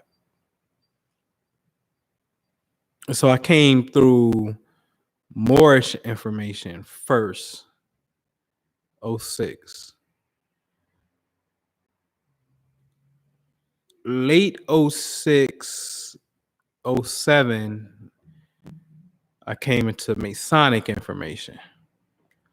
Now, I'm one of those dudes that I'm just not scared of that. That don't scare me.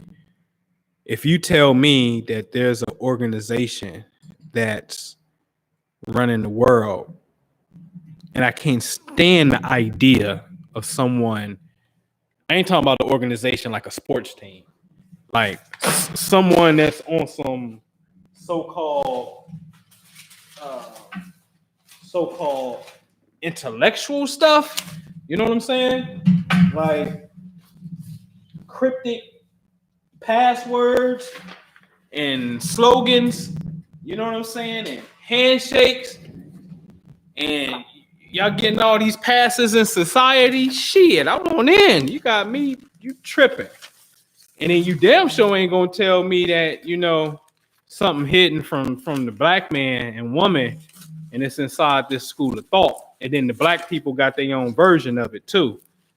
So I'm like, hold up. I'm about to go get this, because if I ever be, this was warfare for me.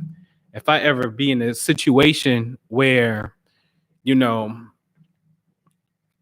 I'm going against a Mason or something, like, you know, like, see, in America, the biggest form of trouble in America is a courtroom, right? And I couldn't stand the idea that perhaps a judge and a prosecutor could be Masons. And maybe they did something, you know what I'm saying? It says something, I couldn't decipher that shit.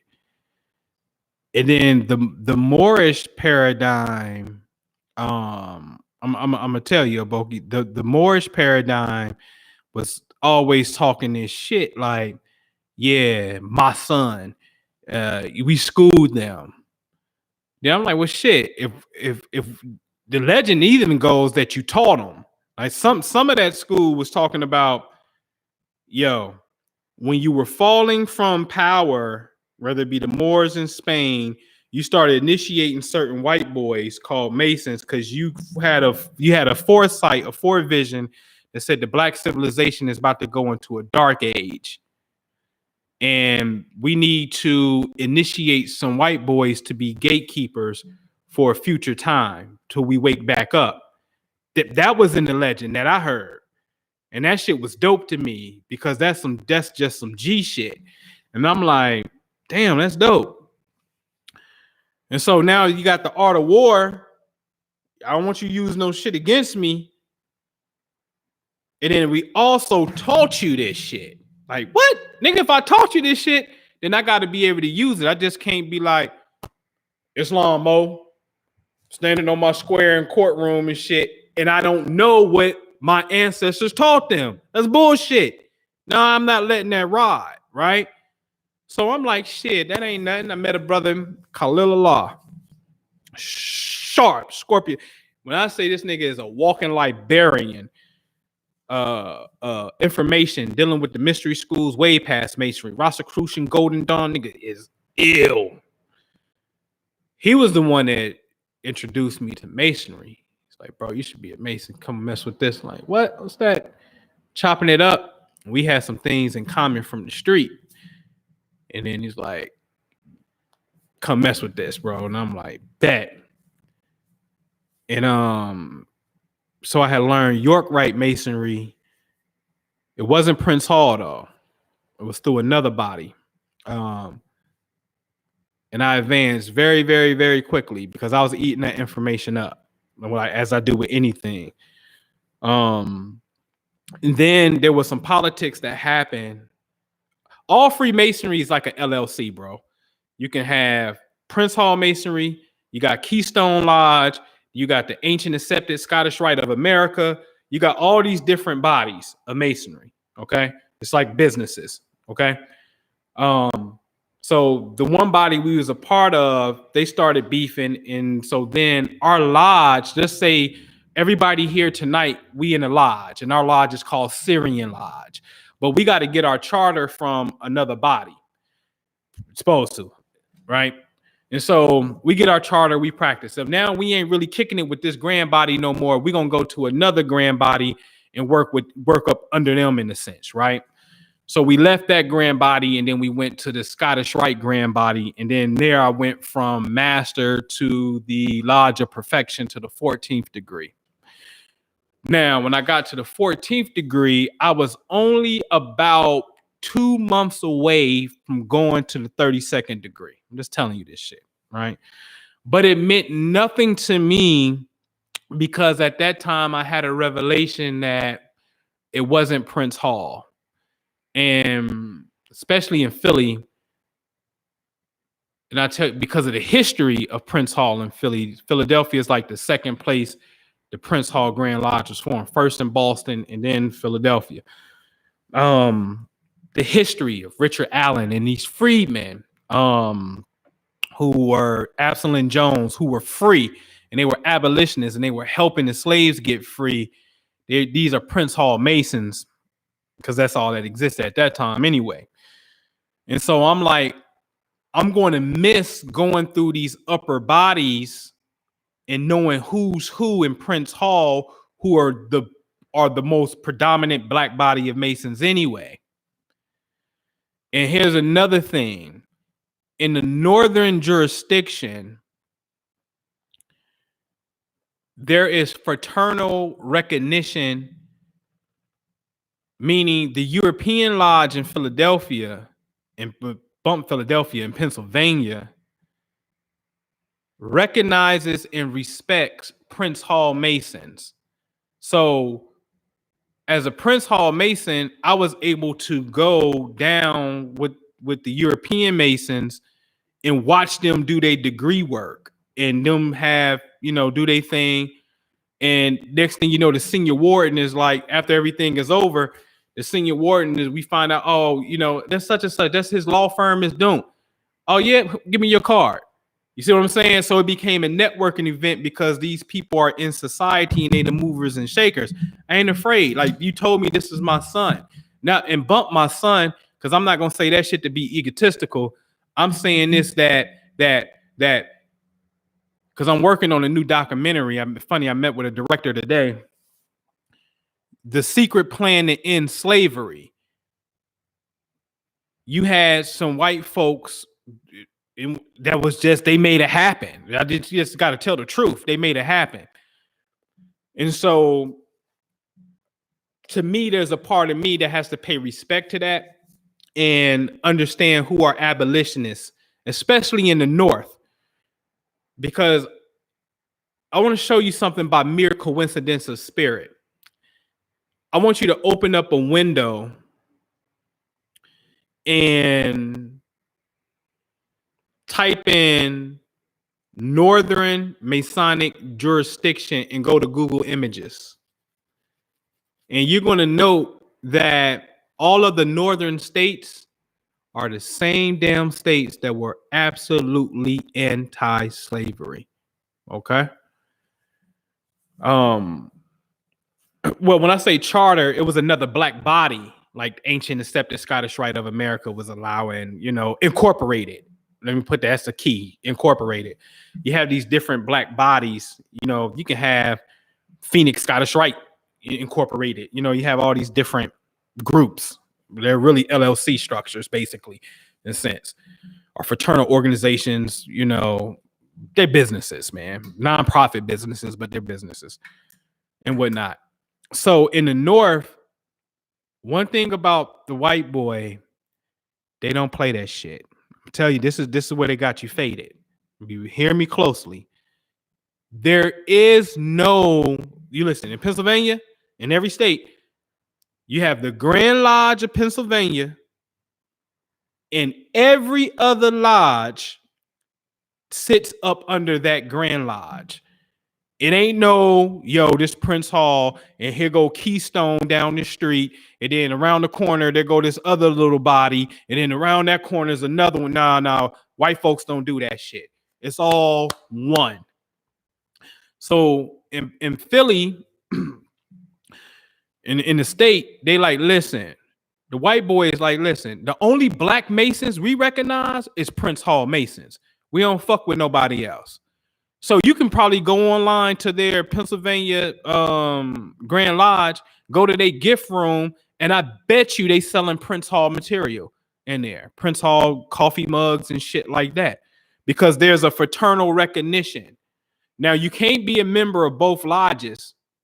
Humanity hasn't got to that point yet, so it's still segregated. But you can be a black man in a northern jurisdiction and go inside of white Freemasonry if you want to. That happens. You just can't be a member of Prince Hall no more, and they don't even see you if you're other Mason.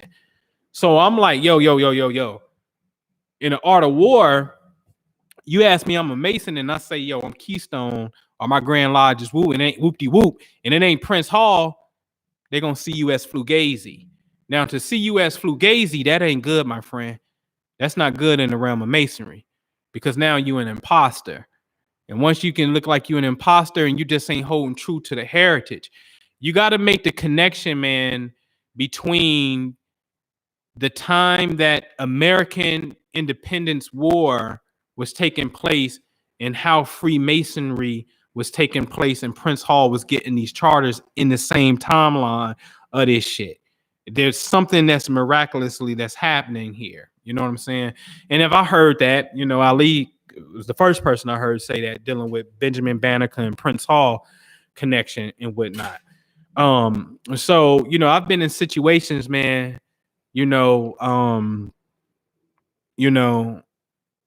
Masonic light rings, regalia, that's like having a badge on in society, if not better, especially if you in a city like Philly, where it's a lot of Masons, the police is Masons, the public transportation drivers are Masons. You know what I'm saying? There's a level of recognition and respect. I just know when I used to hop the train, if a cop was there, before I even go through the turn thing, he'd wave to the dude in the booth. He'd be like, and I'd be getting free passes and shit. Or if a cop walking past with his buddies and shit, he see me, he'd throw a sign to me and I throw a sign back. And everybody else around us don't even know what's going on. And me and him just had a quick recognition of one another by throwing certain signs with one another. You see what I'm saying? I can blow my horn a certain way, and you know what I mean? Somebody know what it means. They pull over, see what's up. I remember being downtown, parked technically illegally, and the officer who was in charge of walking that particular post, I knew him as a Mason. I was able to blow my horn. I blew the horn a certain way. He did an about face. Then I threw a sign, and then he did an about face and walked off, which simply meant, yo, don't fuck with me in this car. I know I'm parking legally, but this your brother right here. You know what I'm saying? So it has its perks. Now, as far as the science goes, because masonry is way more organized than people are in society. Like rest in peace, Dr. Ben. But you a beloved elder would die, and then we on GoFundMe. Masons open up their meetings talking about, this month we reading the treasury report. This month or last month we gave $5,000 to the widow of Dr. Ben Yakinen. And you know what I mean? Like, we reading off these minutes of like what we doing and making sure we taking care of the widows, which Islam is all about the widows and the orphans. You know what I'm saying? The organization in society, they got us faded. The information, though, as far as the esoteric information, the kind of stuff that we know, we got them faded. So there's a tremendous gap where you have these old people in there that's outdated and shit and don't really know the mysteries. And it needs some young blood in there. And then you got young bloods in the streets or within the circle of consciousness that know the information, but have absolutely no structural skills. This is why it was easy. And this is what I mean by being able to implement things.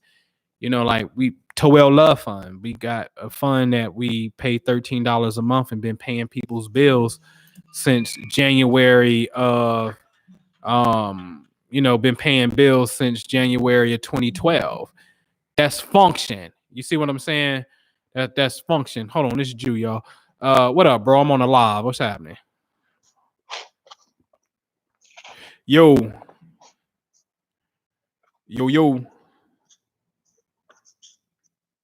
Yeah. And so so yeah, more than masonry. And then both of them, I was like, I didn't outgrew it. It don't serve me from where I'm at right now. You know what I'm saying? I got the master keys from them, and I can always step back in them and step on and meet the person on a level within it. You know what I'm saying? So both. All right. So I don't know, man. I don't know. I don't know. I don't know about. I don't know. I have to go back and look at it. I got a timeline in my office, my home office, on a board that deals with pretty much starting a little bit before the Battle of Concord. And I got the introduction of, my theory was there was a form of masonry. I played with the idea of Scottish Rite Masonry being a form of masonry that was coming in to oppose York Rite Masonry and ultimately get to the black man. The founder of the 32nd degree, Stephen Morin, who is the, again, founder of the 32nd degree, Prince of the Sublime Secret, is started when he came to the Western Hemisphere. Haiti was first. And he's currently buried in Jamaica. And I'm like, what fucking white man is going to Haiti to be buried in Jamaica? What do you mean, Prince Morin? And this whole, Stephen Morin is his name, and Prince of the Sublime Secret. So there's some type of connection there, and I was looking at it, and I'm gonna get to it eventually. Looking at it and seeing how, what's the connection. But again, did y'all do that? Did y'all go to a separate page and type in Northern Masonic District and go to Google Images?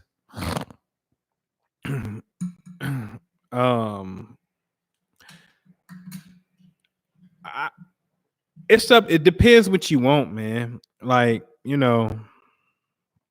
it just depends where you at in your journey. You know what I mean? Now I never was a member of the Moorish Science Temple. It was too churchy for me. It was too religious to me. I can already tell that I wouldn't do that. I came into Islam via the Nation of Islam anyway. So and that didn't even hold me and keep me, but it did keep me.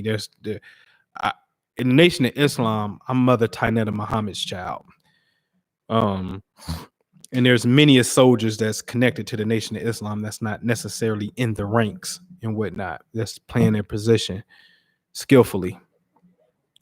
The Morris Science Temple, I'm not knocking it. It just wasn't for me and whatnot. That's playing their position skillfully. The Morris Science Temple, I'm not knocking it. It just wasn't for me in the Aboriginal, as they will call it, standpoint of we were already here in the Americas. People were Moors. It was more of that vein for me of how, I got into it. There's not a particular body that I recommend right now on the Moorish aspect. I couldn't tell you. If you're a black man and you're going to do masonry, then you have to do Prince Hall. It only makes sense to do Prince Hall masonry. I only recommend masonry if you have an inclination to want to do it. It's nothing deep about it at all, but it is a great way to build contacts. It's a great badge of honor to have in society. And if you're going to later play the game of takeover, you want to take over that shit over there. For sure. For sure. For sure. Okay. All right. So that's that on that, man. That's a good question, bro.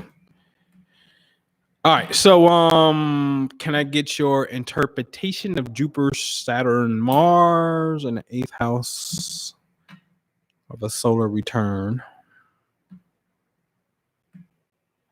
Man, that's a lot of money, man. Expansion, Jupiter, crystallization, some type of form, Mars, energetic, 8th house, joint finances, investments, and inheritance, perhaps. Solar return conjunct 2nd house, which is the money house, natal moon. Moon and money, or moon and Taurus, moon in 2nd house. That's an exaltation. So that's a lot of financial energy at work that's right there. So my interpretation would be, how could you expand and materialize and be very energetic about dealing with your finances all across the board? Are you invested in something? Get the wills and legacies together. This is about building a dynasty and financial wealth. It's time to stop playing and get your money focused on. And then, like I said earlier, excuse me, I don't know if you were here, but then the 8th house turns into sexual energy as well. But this is potentially, some big money, provided Saturn ain't dominating and restricting it. But you want to play it by the law, by the book, because Jupiter represents law, Saturn represents government. But it could be government giving you some type of money as well. It's something to deal with, some big business right here. And so I really like that. So focus, whatever that financial goal is, it's really time to get after it. That's what that is. All right. So I'll take a few more. What y'all got, man, before I get out of here and wrap it up? Boom, boom, boom, boom, boom, boom, boom. Hey, man, I need y'all to tell me this song because I need this beat, man. I need this beat, but I don't know who. I can't make these dudes out for nothing in the world. I just know they be saying something about Cartier. Let me see if I can find it real fast. What was that? Did I do that today? Come on. Let me see. Pictures. I thought I was in a... Man, that's some bull crap. I thought I did that today, man. Oh, here it is right here. Hold on. Hey, y'all, tell me who this is. Let me see.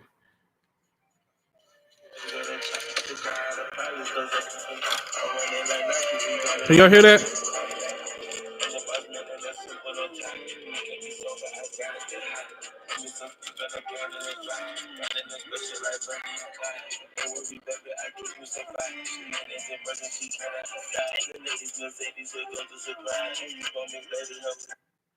Who was that? Okay. You say Hot, Young Thug, and Gunna? All right, man. Good looking, man. Cause I'm like, yo, who the hell is this? I can't make them out. But that beat, I gotta go grab that beat. That's doing something to me. Appreciate that. Yeah, man. You welcome, K Brooks, man. You got it. I got Mars and Gemini in the 12th. Mars and Gemini in the 12th, man. The 12th is imagination. Gemini is the mind. Mars is activity. So you have to be a active visualizer. But I will also say, because the 12th house is like hospitals and stuff and hospice.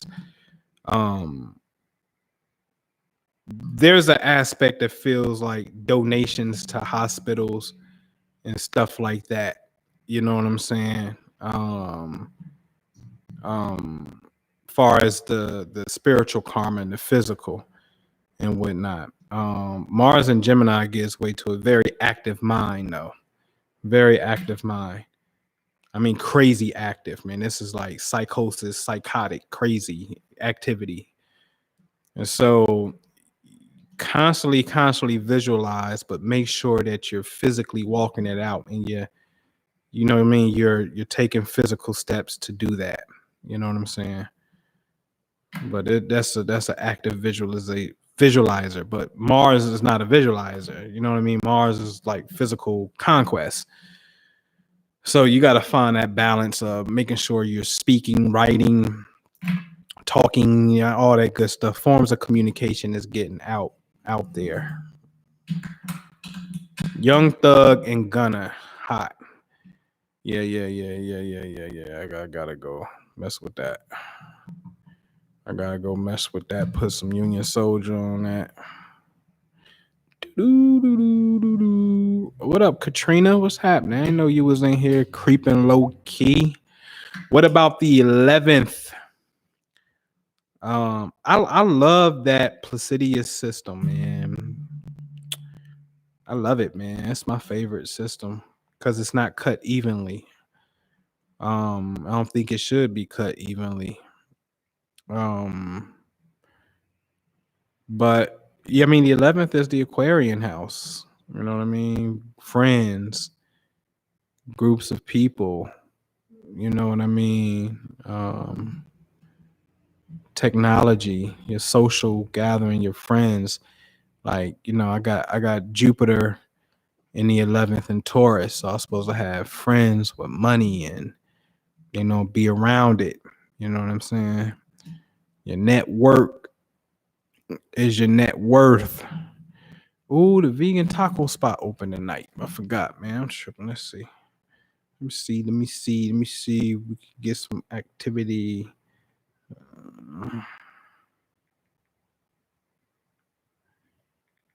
Where podcast? Hold on, y'all.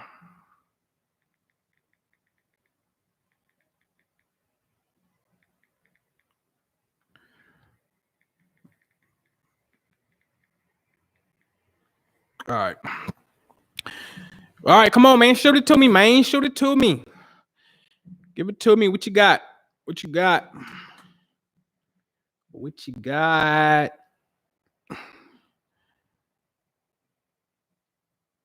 Oh man, Thugger, man. Listen, man. I appreciate Young Thug on so many levels, man. One, nobody sounds like him, even though I couldn't make him out on that one.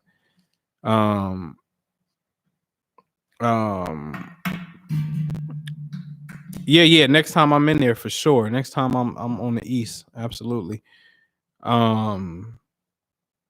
I appreciate Thug, man. I appreciate Jeffrey, and I'll be the first to admit it.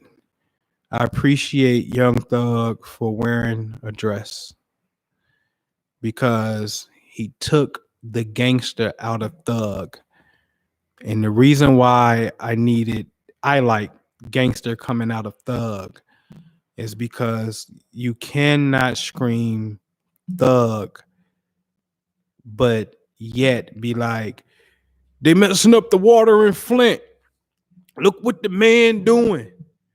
You know what I'm saying? They keep on doing this to us. Like, I thought you were thug, nigga. Like, you gonna let this dude do this? You a thug?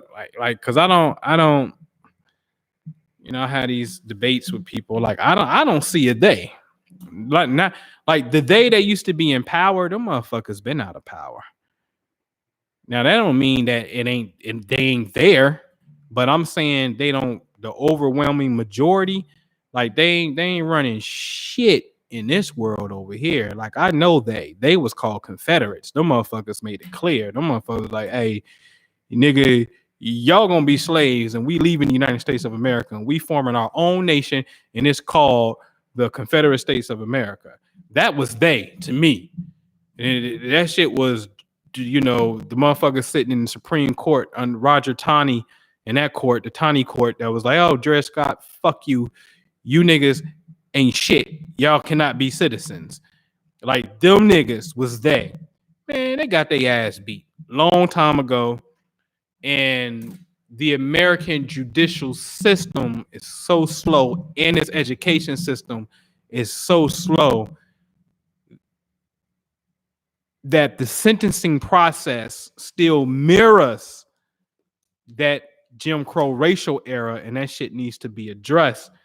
But far as enforcement goes in stopping us from getting to success, I don't see it. You ain't stopping nobody from getting to no bag. You ain't knocking down our Black Wall Street. The KKK did that shit, not the government. Like, you know what I mean? Like, I don't see it. And there was a period of time where after you beat their ass, they clapped back. After you lost the Civil War, you created Jim Crow.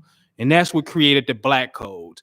You get the right to vote in 1870 under my war general Ulysses Grant, 15th Amendment. But then 1965 come, you get the Civil Rights Act, and then you vote. So that was damn near 100 years. 95 years ago, where the South is retaliating through Jim Crow and Ku Klux Klan and local elections and all that shit. So the United States of America dropped the ball for 95 years immediately after slavery, known as the Reconstruction era. Especially the first 5 to 10 years, they dropped the ball horribly. Andrew Johnson gets in after Lincoln is dead. He owned slaves in Tennessee. He's the vice president who now becomes president. And then he rescinds Special Field Order number 15, which is 40 acres and a mule, which is my favorite war general, William T. Sherman from the O, gives you that shit. Like, here niggas, here go 40 acres and a mule, by meeting with 20 of the most prominent Negroes at the time, down south when the army was down there, in the Carolina, it's called March to the Sea, Sherman's March to the Sea campaign, when he went through Atlanta and then went to Savannah and started making his way back up north, coming through South Carolina. In that process, he met with preachers in the most intelligent Negro congregations amongst themselves and was asking Negroes, what do you want to do? How do you understand? What's your understanding of the emancipation? What's your understanding that, slavery being over? What do y'all want to do if given the right to intermingle with white folks, or do y'all want your own shit? And they was like, and these slaves, these are ex-slaves and these are preachers. And they like, man, it's best that we have our own shit. All right, cool. You're going to have 40 acres, 40 acre per parcel and whatnot over here. And this is what y'all going to get. And then we're going to have someone that's going to be the director overseeing this aspect, that's going to be the interface between you and the government. And then he gives that over to, if I'm not mistaken, to General Rufus Saxon. And shout out to Rufus Saxon because he give us a bank. He's a part of giving black folks a bank. And so, and I laid it out in 1865. We got a bank, called the Freedmen Savings Bank. You know what I'm saying? Savings and Trust Company. We was given the bank. We never hear that part though. We hear about the Freedmen's Bureau, but we never hear about the bank that was actually, given to us, and Frederick Douglass became president of that bank for a short period of time. And so it ain't no they, man. So I don't, I'm saying all that to say I don't believe in they. And I take all that, and I'm going back to Young Thug. So I need you to wear a dress, nigga, with a thug name, because niggas, you can't be all that tough talking about the goddamn man is doing something to you in 2020. It don't make no sense to me. Nobody's a thug around here, because ain't nobody going to bust nobody's ass. We cowards that kill ourselves at best. You know what I'm saying? And so you ain't in the moment that it looked like somebody put some work in against a cop or something. You know, Jew would tell you quick. You start yelling some shit. Hands off, hands off, hands off. Don't no. We don't want that kind of smoke. The moment that homeboy shot the cop and shit and start murking the motherfuckers and shit, and then he start running around a certain teacher, and the news starts saying, oh yeah, he was at these lectures and shit. Yeah, you start saying hands off, hands off. You don't want no pieces of that kind of work. And that's just what it is. So it ain't no thugs. So shout out to Jeffrey, shout out to Young Thugger for wearing the motherfucking dress. That's how I feel about it. Straight up, man. All right. All right. Man, I appreciate it, Rudy. Neptune conjunct ascendant in Sag. Ooh. So you that generation, it's about a 14-year group of people that got Neptune and Sagittarius. But the mere fact that it conjuncts your ascendant means it's on your head, because the ascendant in the first house is the head. And the ascendant, we know, represents the first thing that you have to do. So spirit is first. That group of people, to me, is just definitely the enlightened ones, because Sag is philosophies and thinking outside of the box, and Neptune is mysticism and, you know, spirituality. So this is a guru marker. This is just first. I mean, it's on your ascendant. You got to be talking that spirit stuff. You know, like the meditations, the music, the stuff that's good for the soul, man. That's just what you do. You gotta be that. Oh hell no! Hold on, y'all. Hold on.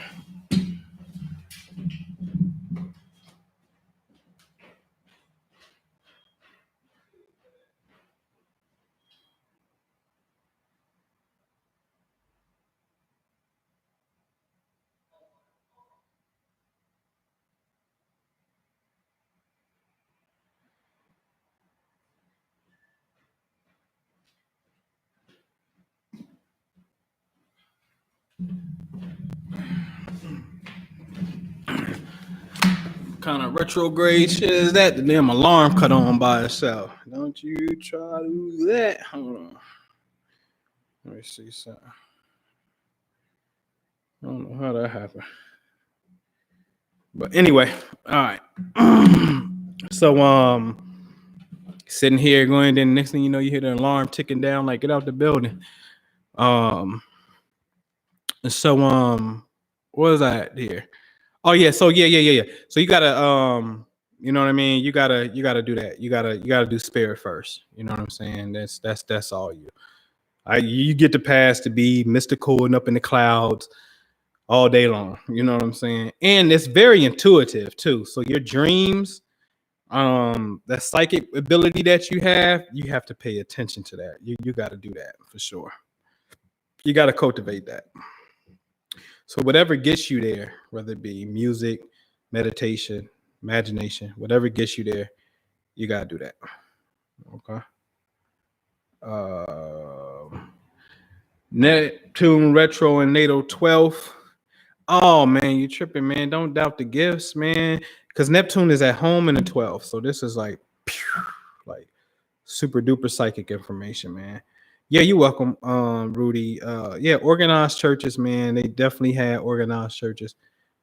Church was the bomb back then. Churches was getting busy, bro, putting in work. What's my man name in New York? I think his name is Henry Ward Beecher. I think he, man, in New York, man, he was like a preacher. And he was like, listen, man, these cats, the Civil War actually was like bleeding Kansas, like 1854, right? And these cats, Henry Ward Beecher out of New York, is a preacher. He against slavery. So they're like, yo, listen, I'm about to send these rifles out west in this box, but the box we gonna put labels on them, and it's gonna say Bibles. So therefore, if they get intercepted, you know what I'm saying? It's gonna be Bibles. This shit, man. I don't know who doing this. This alarm keep tripping, man. I'm gonna have to get up out of here. How do we get in on the financial info? I don't know what specific information you talking about on the financial side. With specific info, but we'll rap about it. Yeah, stop going on that, Katrina. That's your thing. All right, so here go the last one. All right, Uranus, Neptune, and Moon and Cap in the 6. Uranus, Neptune, Moon, Capricorn in 6. How should I navigate with Jupiter, Saturn transit? I have to. So okay. So, it's in the 6. So listen, mind your health. 6th house is health. So mind your health. Take care of yourself. Intestines. This is a time to cleanse. You want to do that. You want to be on point there. The 6th house is Virgo. Work. Handle your goals. And just be Beyonce, Michael Jackson. So whatever your goal is, and you got 6th house energy, you need to become Beyonce, Michael Jackson. Work out. Like in the morning, what we do Monday through Friday, like we work out. We get together, I send the link out to people that's in our Family Wealth Club. Send the link out 7:45, sometimes 7:30, but we get on at 7:45. We're on the phone. 7:50, I hit the play button where everybody can see my screen, and we do cardio workout for 8 minutes, Monday through Friday.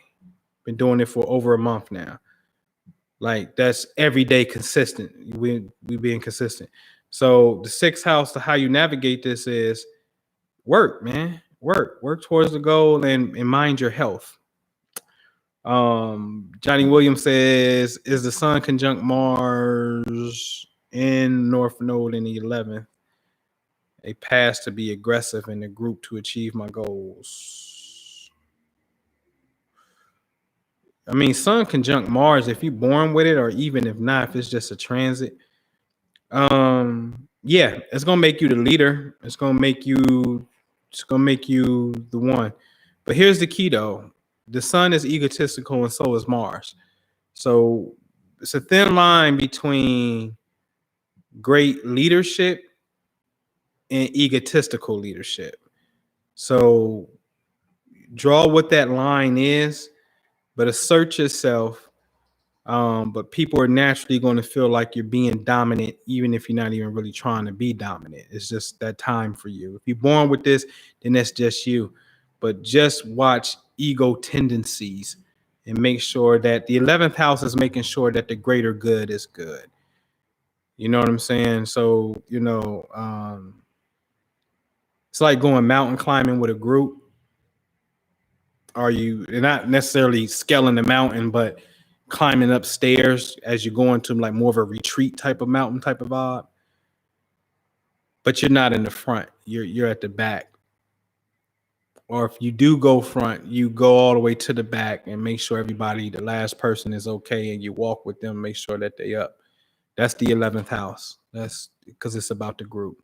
So make sure that it's about the group and the group is advancing, but at the same time, assert yourself and don't be egotistical. Okay. And Sag just means information that you're teaching about and sharing ideas with it in some point of expansion. All right. 8 minutes is just because it's a particular workout and we don't have to be long, and it's just an 8-minute, get the heart rate going and pump it out and be sweating too, especially Thursday and Friday. Thursday and Friday's routine is different from Monday and Tuesday. Wednesday is a stretch day. You know what I'm saying? I wouldn't say that. Sun in the 11th don't make it hard for recognition. Sun in the 11th means groups of people love you. You're friendly. Um, that's a great marker to have. That's very friendly, and because it's about friendships and groups. So therefore, people see you. All right. All right, man. I'm gonna get out of here because this alarm is tripping. Plus, I got to get to the house, man. I appreciate y'all. Subscribe if you. I know you have, but thank you. Subscribe for sure. Man, join me. You know what I'm saying? Join me in the Family Wealth Club, the prosperityinvestmentgroup.com, and things of that nature. And signing out, and I will see y'all later. Peace. Who comes here?